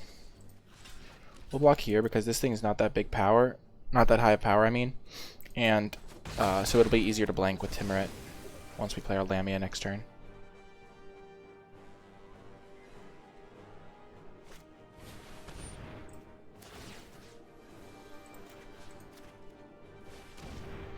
I know we don't gain a life, but I'm more scared of them getting back Warbriar Blessing. Okay, and now we are just going to get the Lamia out there. Makes the Timorite able to block a little bit better. So we have Mogis' favor we could get into the graveyard. Ragehound, Underworld, Charger. Mogis' favor doesn't do all that much, so I think we just want to get a Charger because it's the biggest.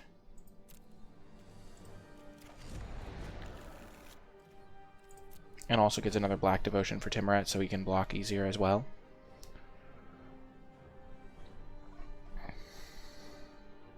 And Lamia can block both of these creatures, which is quite nice. This is going to be a grindy game, so getting a creature that can... Bye, Timorite. It's good to know you. That is rough, though.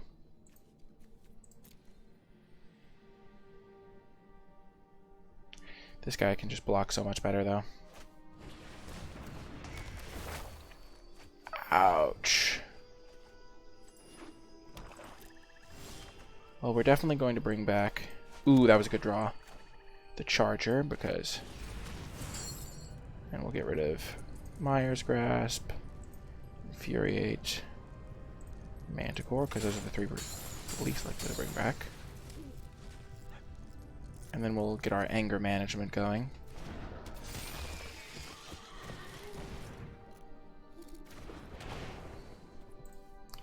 I'm glad we got rid of the Acolyte.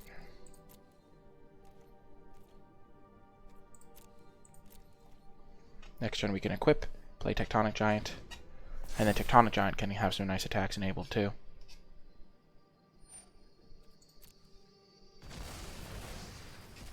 So yeah, we left enough creatures that our Oracle will get some work done.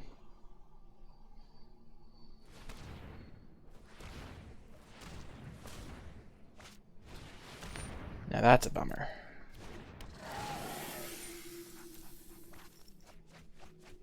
Well, they do not have a lot of creatures that are great to get back here. But the Venomous Hierophant with the Shadow Spear is a bummer. Real irritating there. We might even have to Final Death it.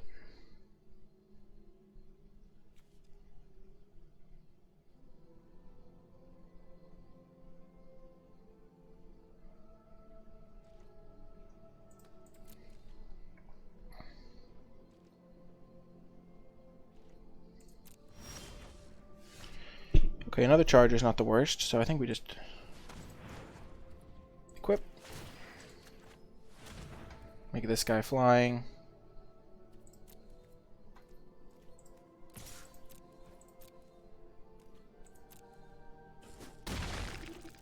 And then play our Giant. And then we're going to want to equip the Giant, so that we're just going to do that now.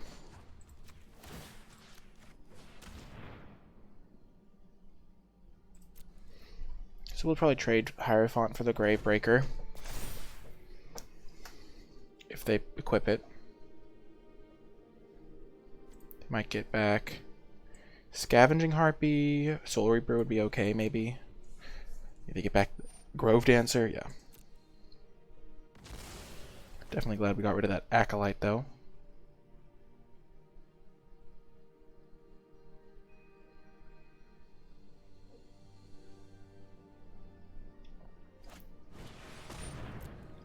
With a Final Death at the ready, I'm feeling pretty confident here.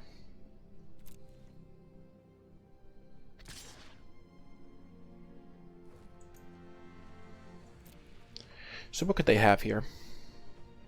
+3/+3. They just drew it, whatever it is. I think they're just planning on sacrificing it. Definitely not going to risk our Tectonic Giant over it.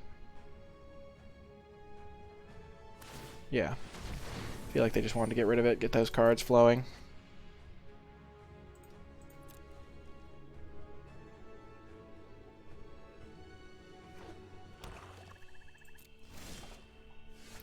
Okay, so now I think we're just going to get this thing traded off. We'll just trade it with the Hierophant. And I think this card, since we do have a lot to do with our mana, is probably just going to deal 3 to them, and then we'll play our 2 cards, though. I actually really like the draw card mode here, so So we put them to 16. I don't think it's going to be coming down to that. I think we're just going to get the extra value that we can get. Nice. We will get back Omen of the Dead.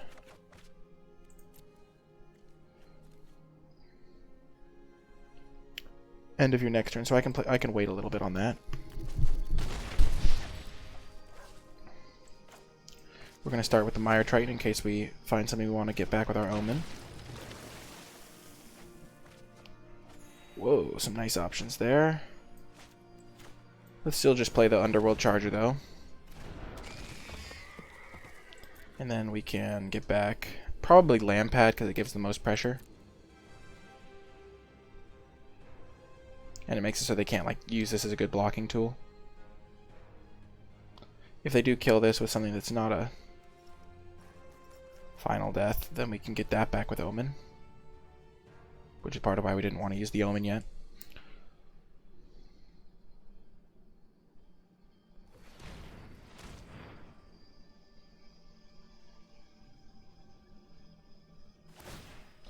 So I sense a Warbriar's Blessing here.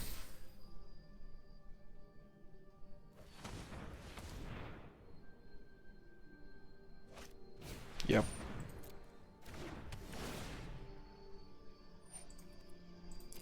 But we can definitely just get it back. No harm, no foul. It's okay, opponent, I forgive you.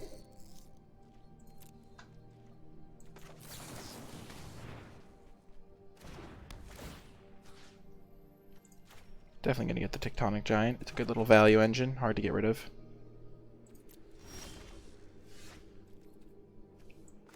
Ooh. That could be good at some point.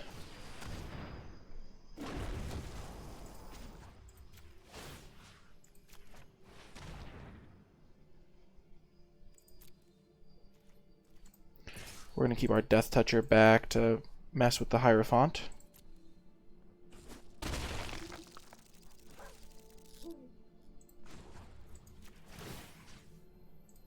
Equip there. And depending on what they do here, we can just have a exit turn where we exile the Hierophant and then get in for a bunch of damage.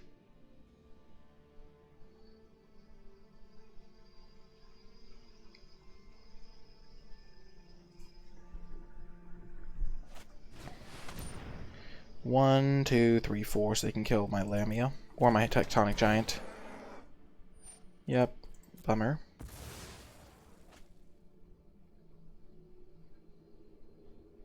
But now they don't have the Soul Reaper up, which means we can get in a nice big attack here.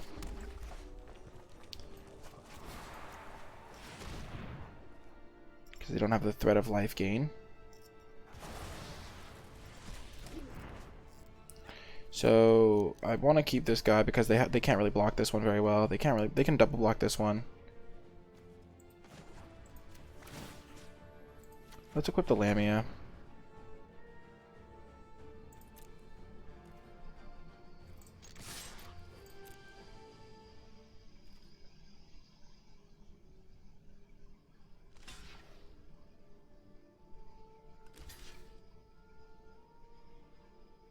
These are definitely okay blocks for me.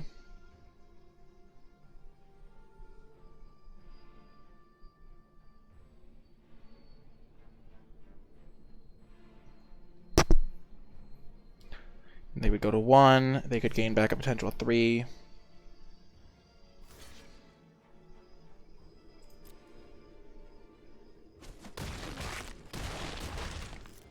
And then I can make a creature unblockable and swing for the win.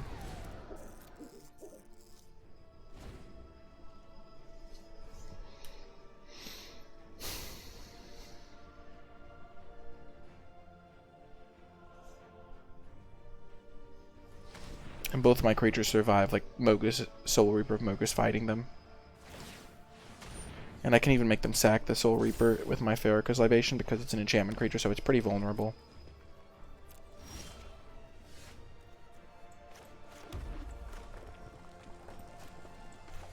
So let's just do this now. There's no flash creatures in black or green, so we're just going to make them sack a creature.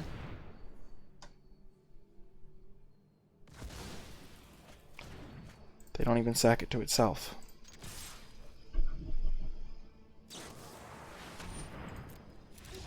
And that is going to do it for the game. Undefeated so far with this deck. It's performed really well. Wings has been super impressive. I'll see you all in the next round. Welcome to round 4. We've got a pretty solid hand. 2-drop, 3-drop, a sacrifice synergy card, but not an insane start like the Lampad ones we have been having. But still happy with it nonetheless. Ouch. Well, Mire's Grasp could have taken out my Manticore, so this is still okay. And then next turn we can equip it up. Have a real nice clock going.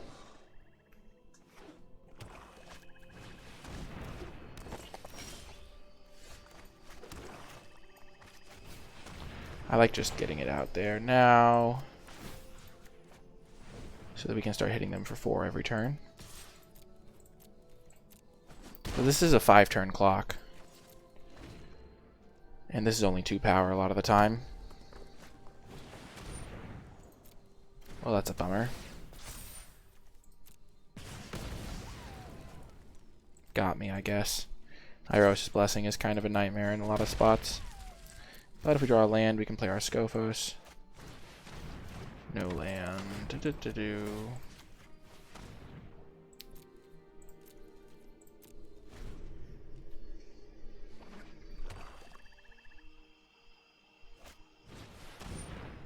Oh my gosh.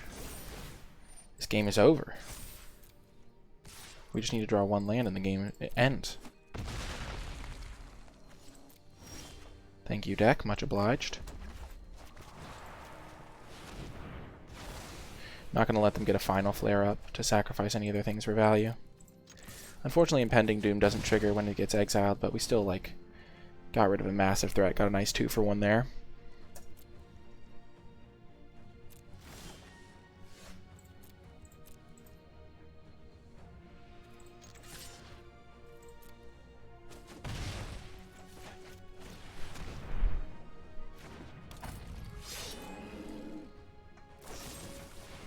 Yeah, I figured they had something. We probably should have played this land so we could triple pump this. Oh, come off of it. Oh, that's so brutal. That's an ouch. Big draw. Yikes. Whew, should not have played that land. Because now I get wrecked by, oh my gosh, really? That was actually a good play. I like it. Respect, especially if they have a removal spell.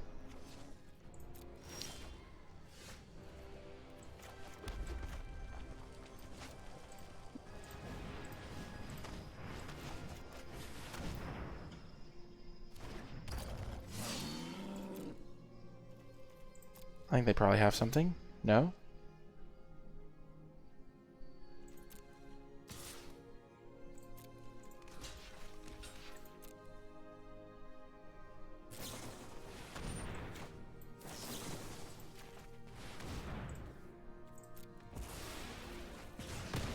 Got him.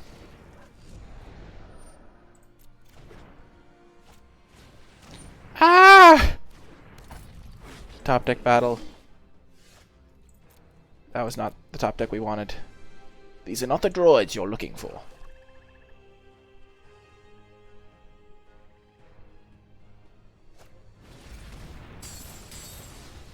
Imagine if I drew my own Mogis' favor here and just sniped their guy. We have a lot of outs.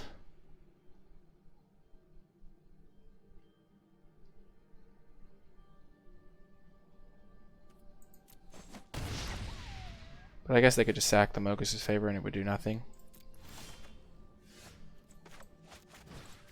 We're still alive! Ha ha! The game is still within reach. It's a battle of top decks, and they are so good at top decking. Oh my gosh! No! Oh my gosh! Why the agony?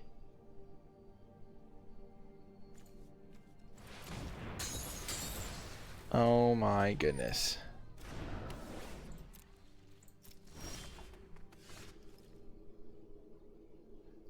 Well, that was a tough game.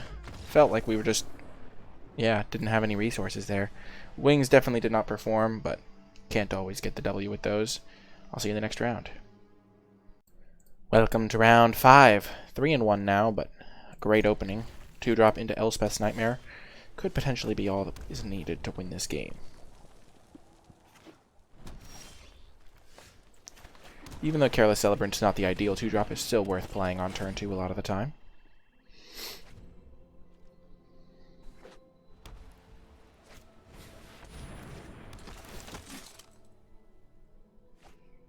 Oh, nice.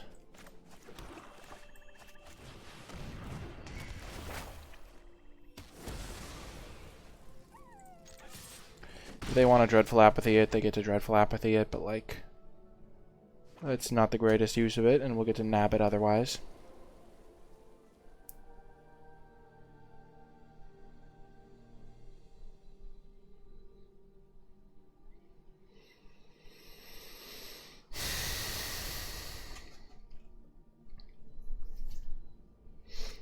Yep.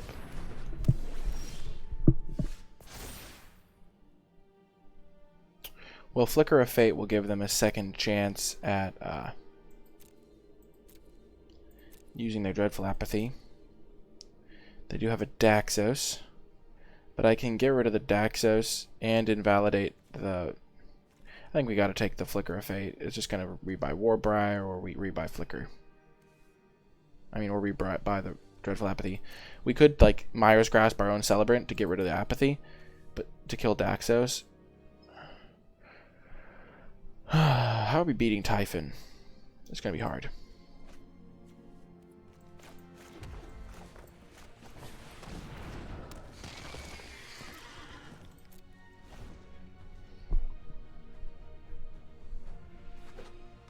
No.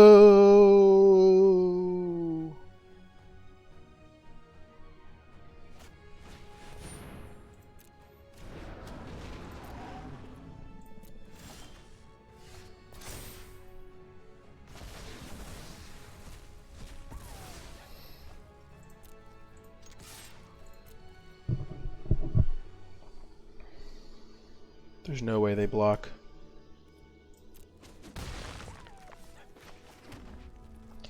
If they do go for Warbriar Blessing, we're also in bad shape because they can Indomitable Will as well.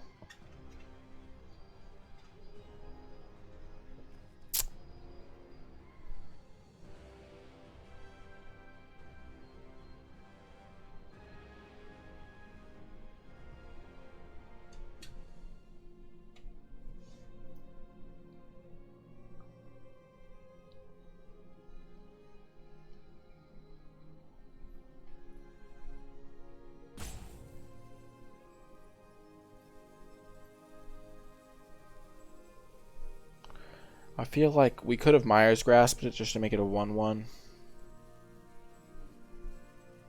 But I kind of want to save Mire's Grasp to kill Daxos.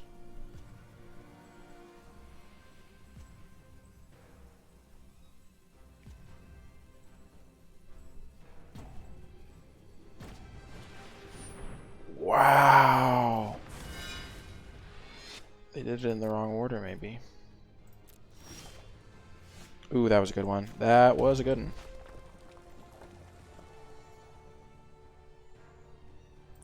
If we Mire's Grasp Daxos, they can save it with an Indomitable Will now.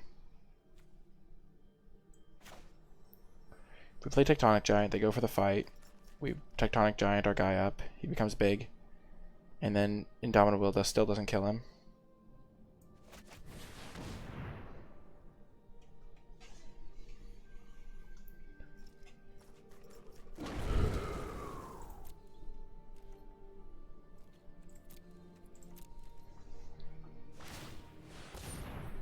Sure. They reduce their own devotion, which seems borderline.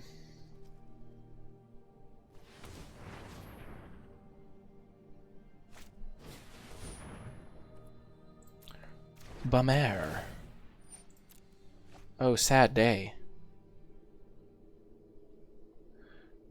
Unless, of course, they go for Citizen Training without having Indomitable Will backup, and then we wreck them.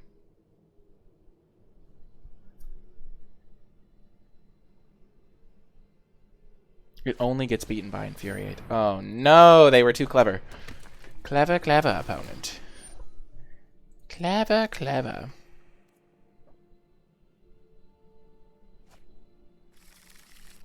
Oh, that's bad.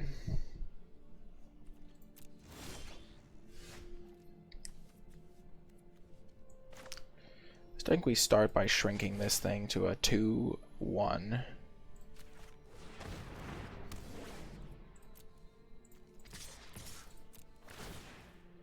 Exile 2 cards. Sure, Blood Aspirant is better than a land.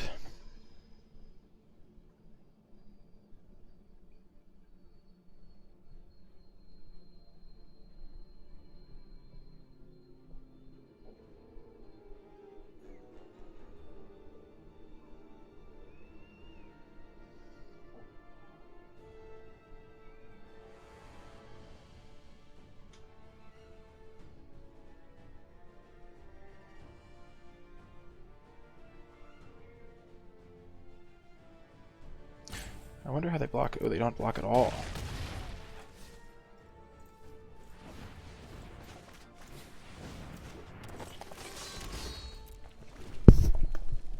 We want to get as many lands into play as possible because we're going to draw an extra card next turn too, presumably.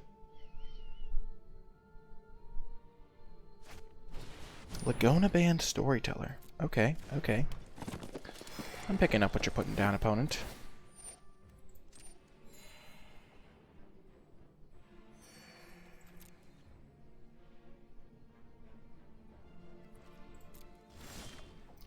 They've played this game very carefully.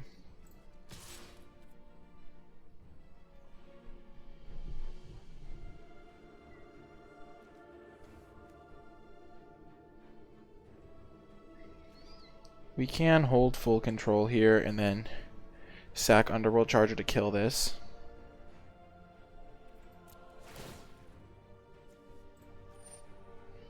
We'll resolve that. Pick up 3-1 will just ram himself into oblivion. The 1-2's not much better, but it's at least something we can sack. We can also sack this and get it in the graveyard, and then a 4-2's much better. So let's just take the Rage Hound. And then we can pay to sack this to ping that. They block here, here. We'll do 4 there. Oh gosh.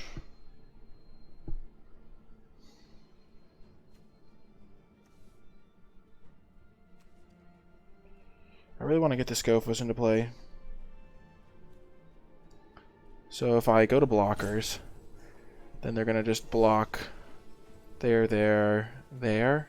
Oh, but we can still just ping during combat. Yeah, I like this.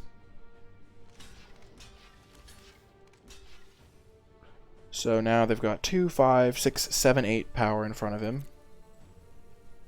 And I can make him have 6 toughness.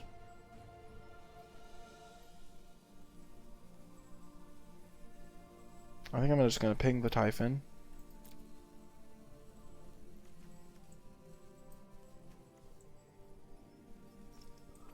Daxos is not long for this world. So if I kill this and I start damaging to Daxos, he's still going to be a 2-3, so yeah. I think I just kill these two.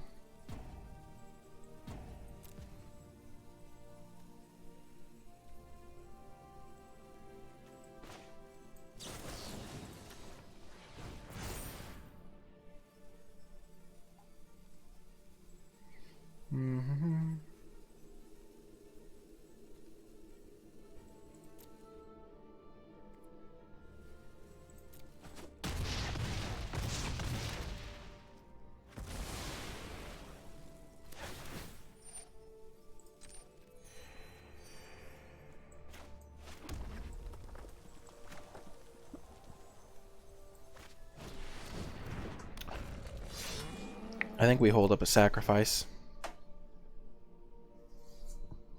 We could have attacked with Underworld Charger too and made it so they couldn't block with everything.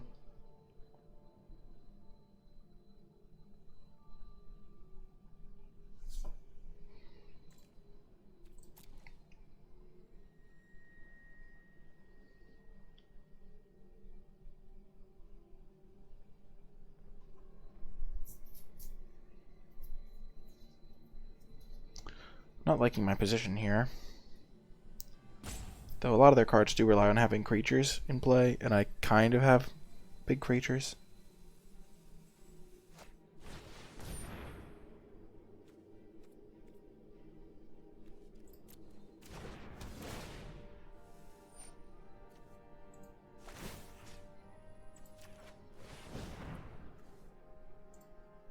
Sacrifice himself.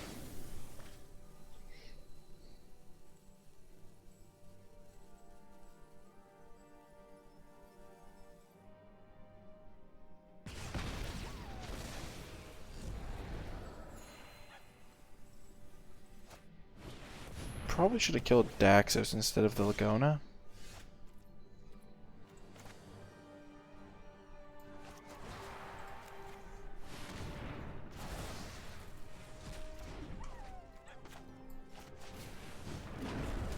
I think we're gonna sacrifice him to himself. Oh, you can't. Dang. I would have done that if I could.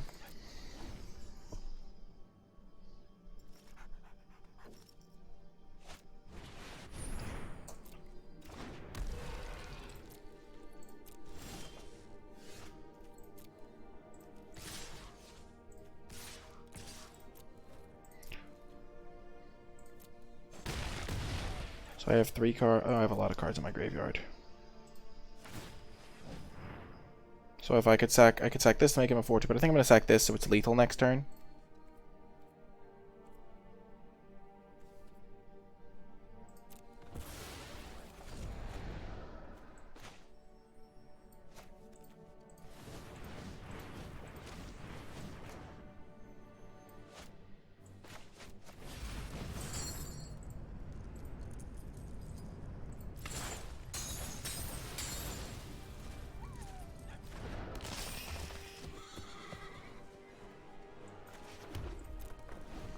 Okay. Now they can put Commanding Presence on it, and then they just pray that I don't have removal, which, luckily for them, I don't.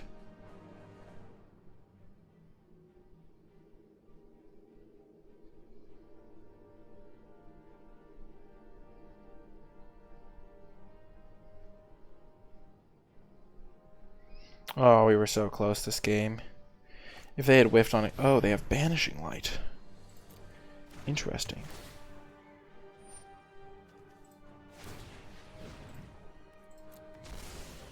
So we can still get it back now.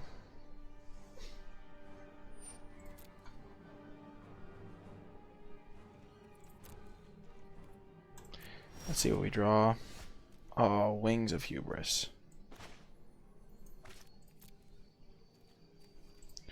Bummer on them getting to just block this.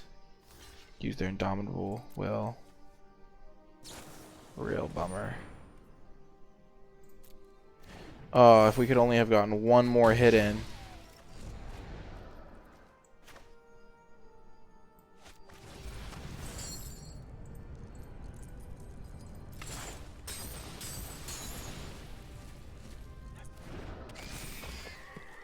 I think we still just play the Wings.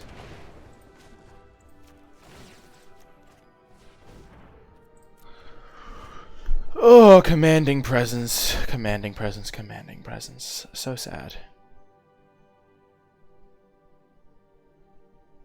We do have a Lampad. So if we can draw that, we could maybe drain them out.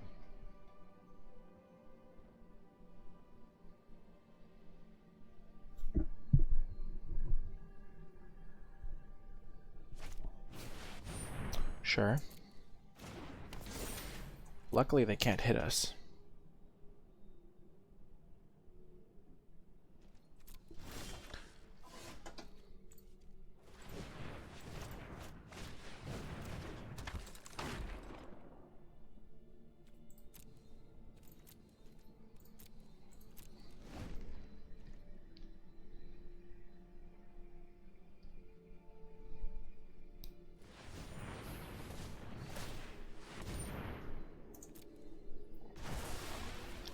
So what I could have done is I could have attacked with the Charger, hoped they had nothing, and then next turn swung for lethal. Like I could have made the charger unblockable. No, but then I have to sack the charger. Oh, this Golem makes things a lot worse for me.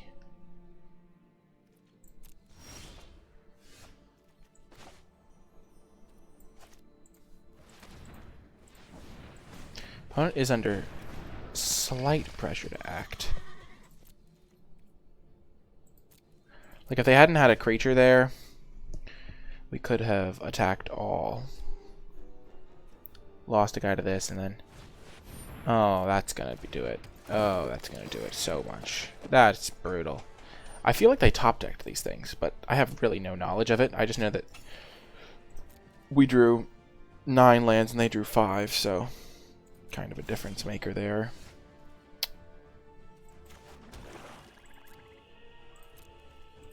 Even if they hadn't gained 3 life, we could have like equipped this thing, made it unblockable, hit them for 6.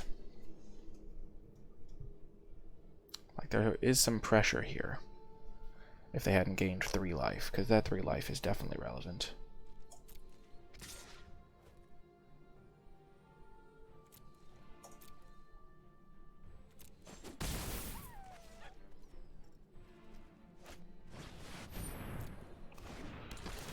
Really? I wonder why they did that post-combat. Yeah, there's no way.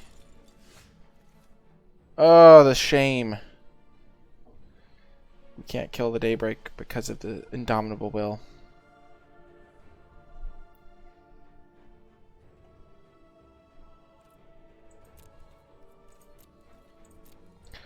We're not technically out of it. If we draw our land pad and they have nothing... Yeah, I think we're just dead. They just alpha us at this point, maybe. Or maybe they make a mistake. You never know. They could make a mistake.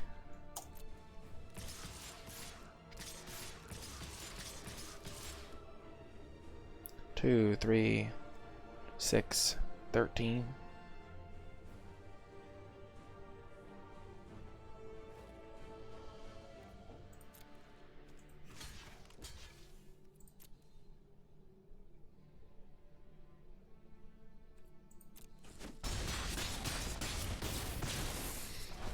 They left the door open.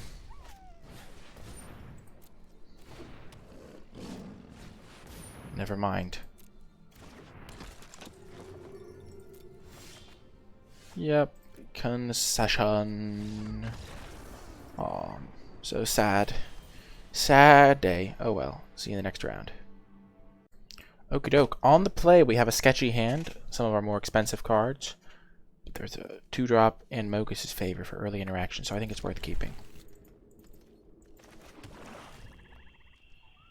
But it definitely could backfire. We only have 16 lands in this deck. Hit the first land like a pro. Getting the Tectonic Giant would be a huge boon. If you curve into that, it's going to be hard to lose. Oh, yes. Not going to use our Mogis' favor at the moment. Like, don't really want to make my land pad into a 3-2.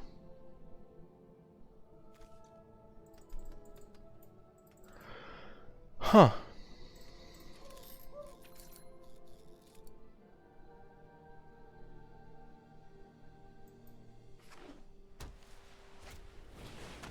Sure.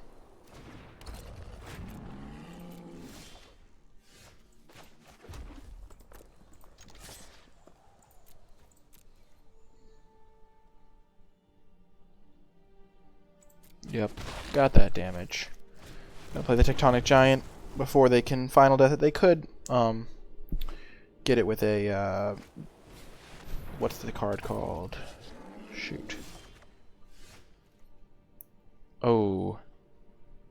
Ooh. So we can attack in, trade these, and then Elspeth's Nightmare. Or we could Final Flare to keep our guy alive for a little bit longer and get in a second attack. So we would 2-for-1 ourselves that way, but we get the card back. I think it just makes more sense to trade them off.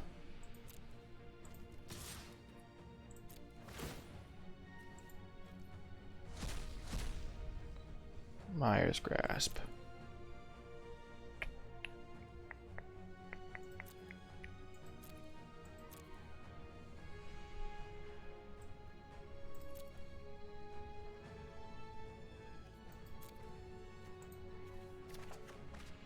Okay, so now I think I will Final Flare. Because I have a pretty good chance of being able to get rid of their next blocker.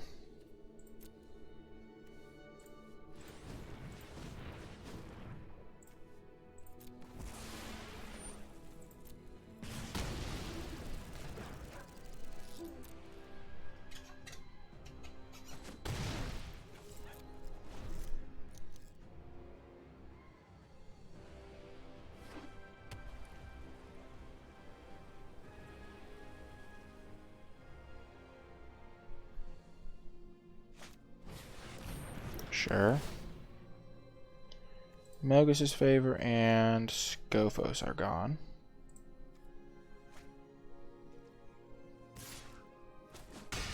Wow.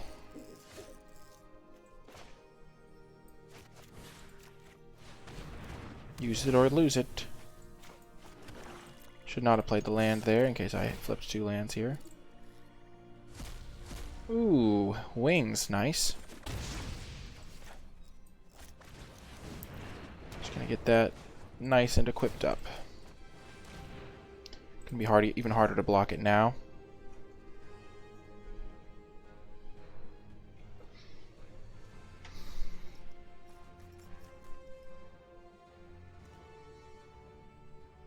So we can hit them into 11. Or we could hit them for 6 and 6, but I like just drawing the cards still.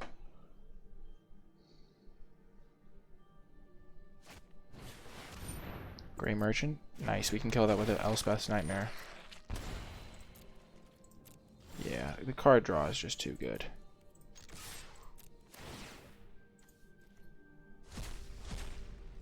Gonna get the Rage Hound. We even have the Anger Management tool. And then this plus Elspeth's Nightmare.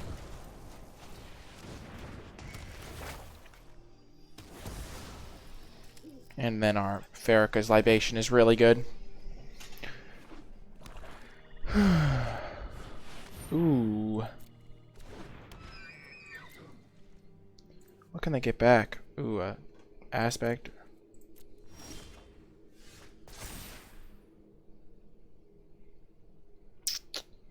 So we don't have any small creatures, but we really don't care if they play Underworld Dreams against us, so let's just get rid of the Nightmare.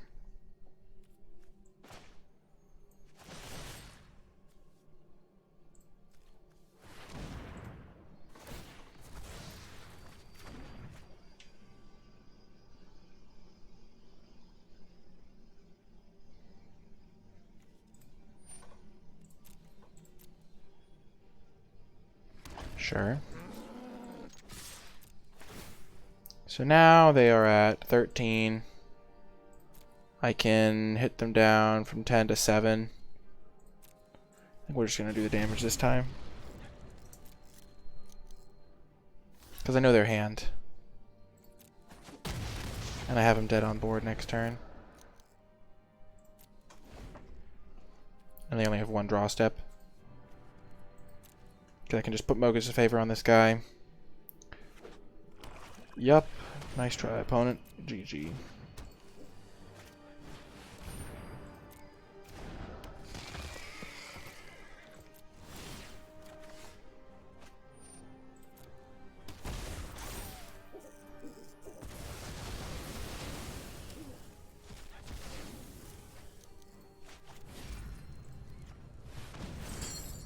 And we'll get rid of Final Flare and Libation.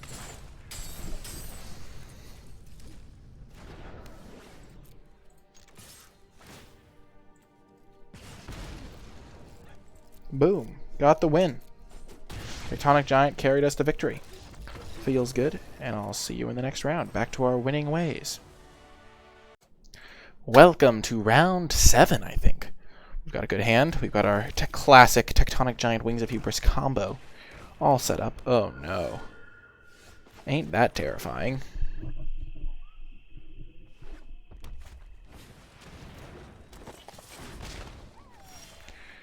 Well, here's hoping for the best. If they Mire's grasp me, they Mire's grasp me. Not much I can do about it. Oh my gosh.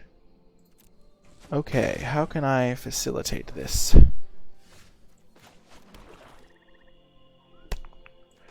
Actually, we don't even need to facilitate it. We just have a guy that can straight up block it.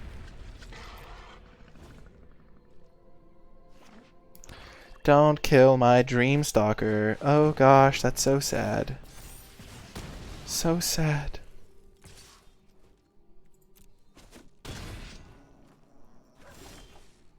Oh no, and then we whiffed on a land. Oh goodness. Don't go breaking my heart. We have the nice little double block set up.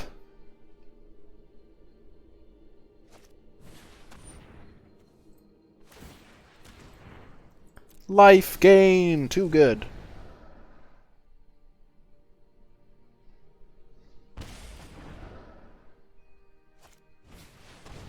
Thaumaturge familiar. Oh no.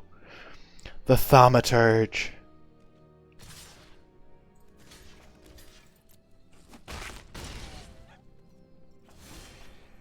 Oh no.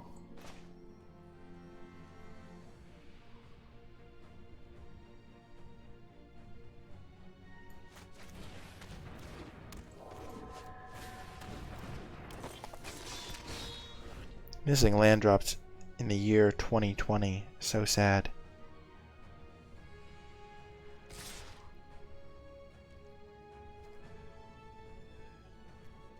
Oh, we can't even just triple block the Eidolon.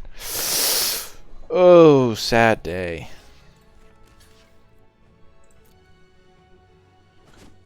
Wait, no, I should have...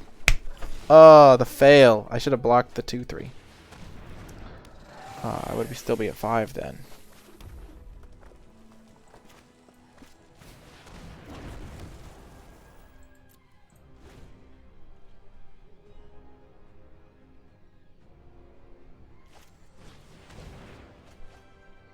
Yeah, not blocking that card, real bad.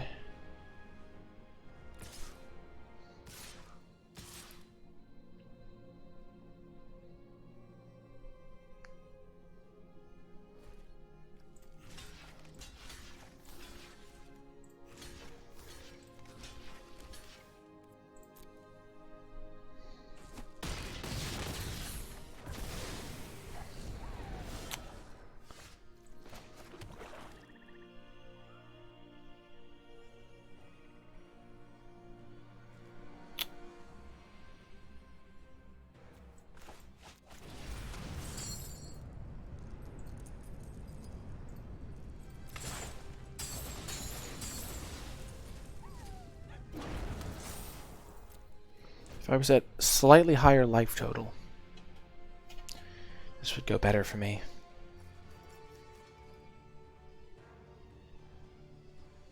The other problem is I can't even block the Hateful Eidolon now. Oh.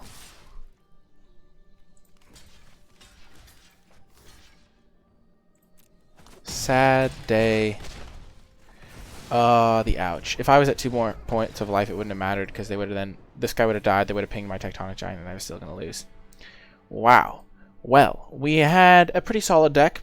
We rated it slightly above average, and it performed slightly above average, so not much more you can do there. Thanks again to LVD for guesting on this video. It was really a ton of fun, and if you did make it all the way till the end, in the comments down below, leave a hashtag NBLVD, because... NicolaiBolas LVD, NBLVD, because it was a ton of fun and it was really great to have him as a guest. Be sure to check out his Twitch stream and his YouTube channel. I'll put links to those in the description and the pinned comment down below. YouTube is at Legenvd and Twitch is also Legenvd, so you can find him there. If you want to find more of my content, you can find me on Twitch as well at NicolaiBolas. You can join my Discord server. There'll be a link to that in the comments below as well.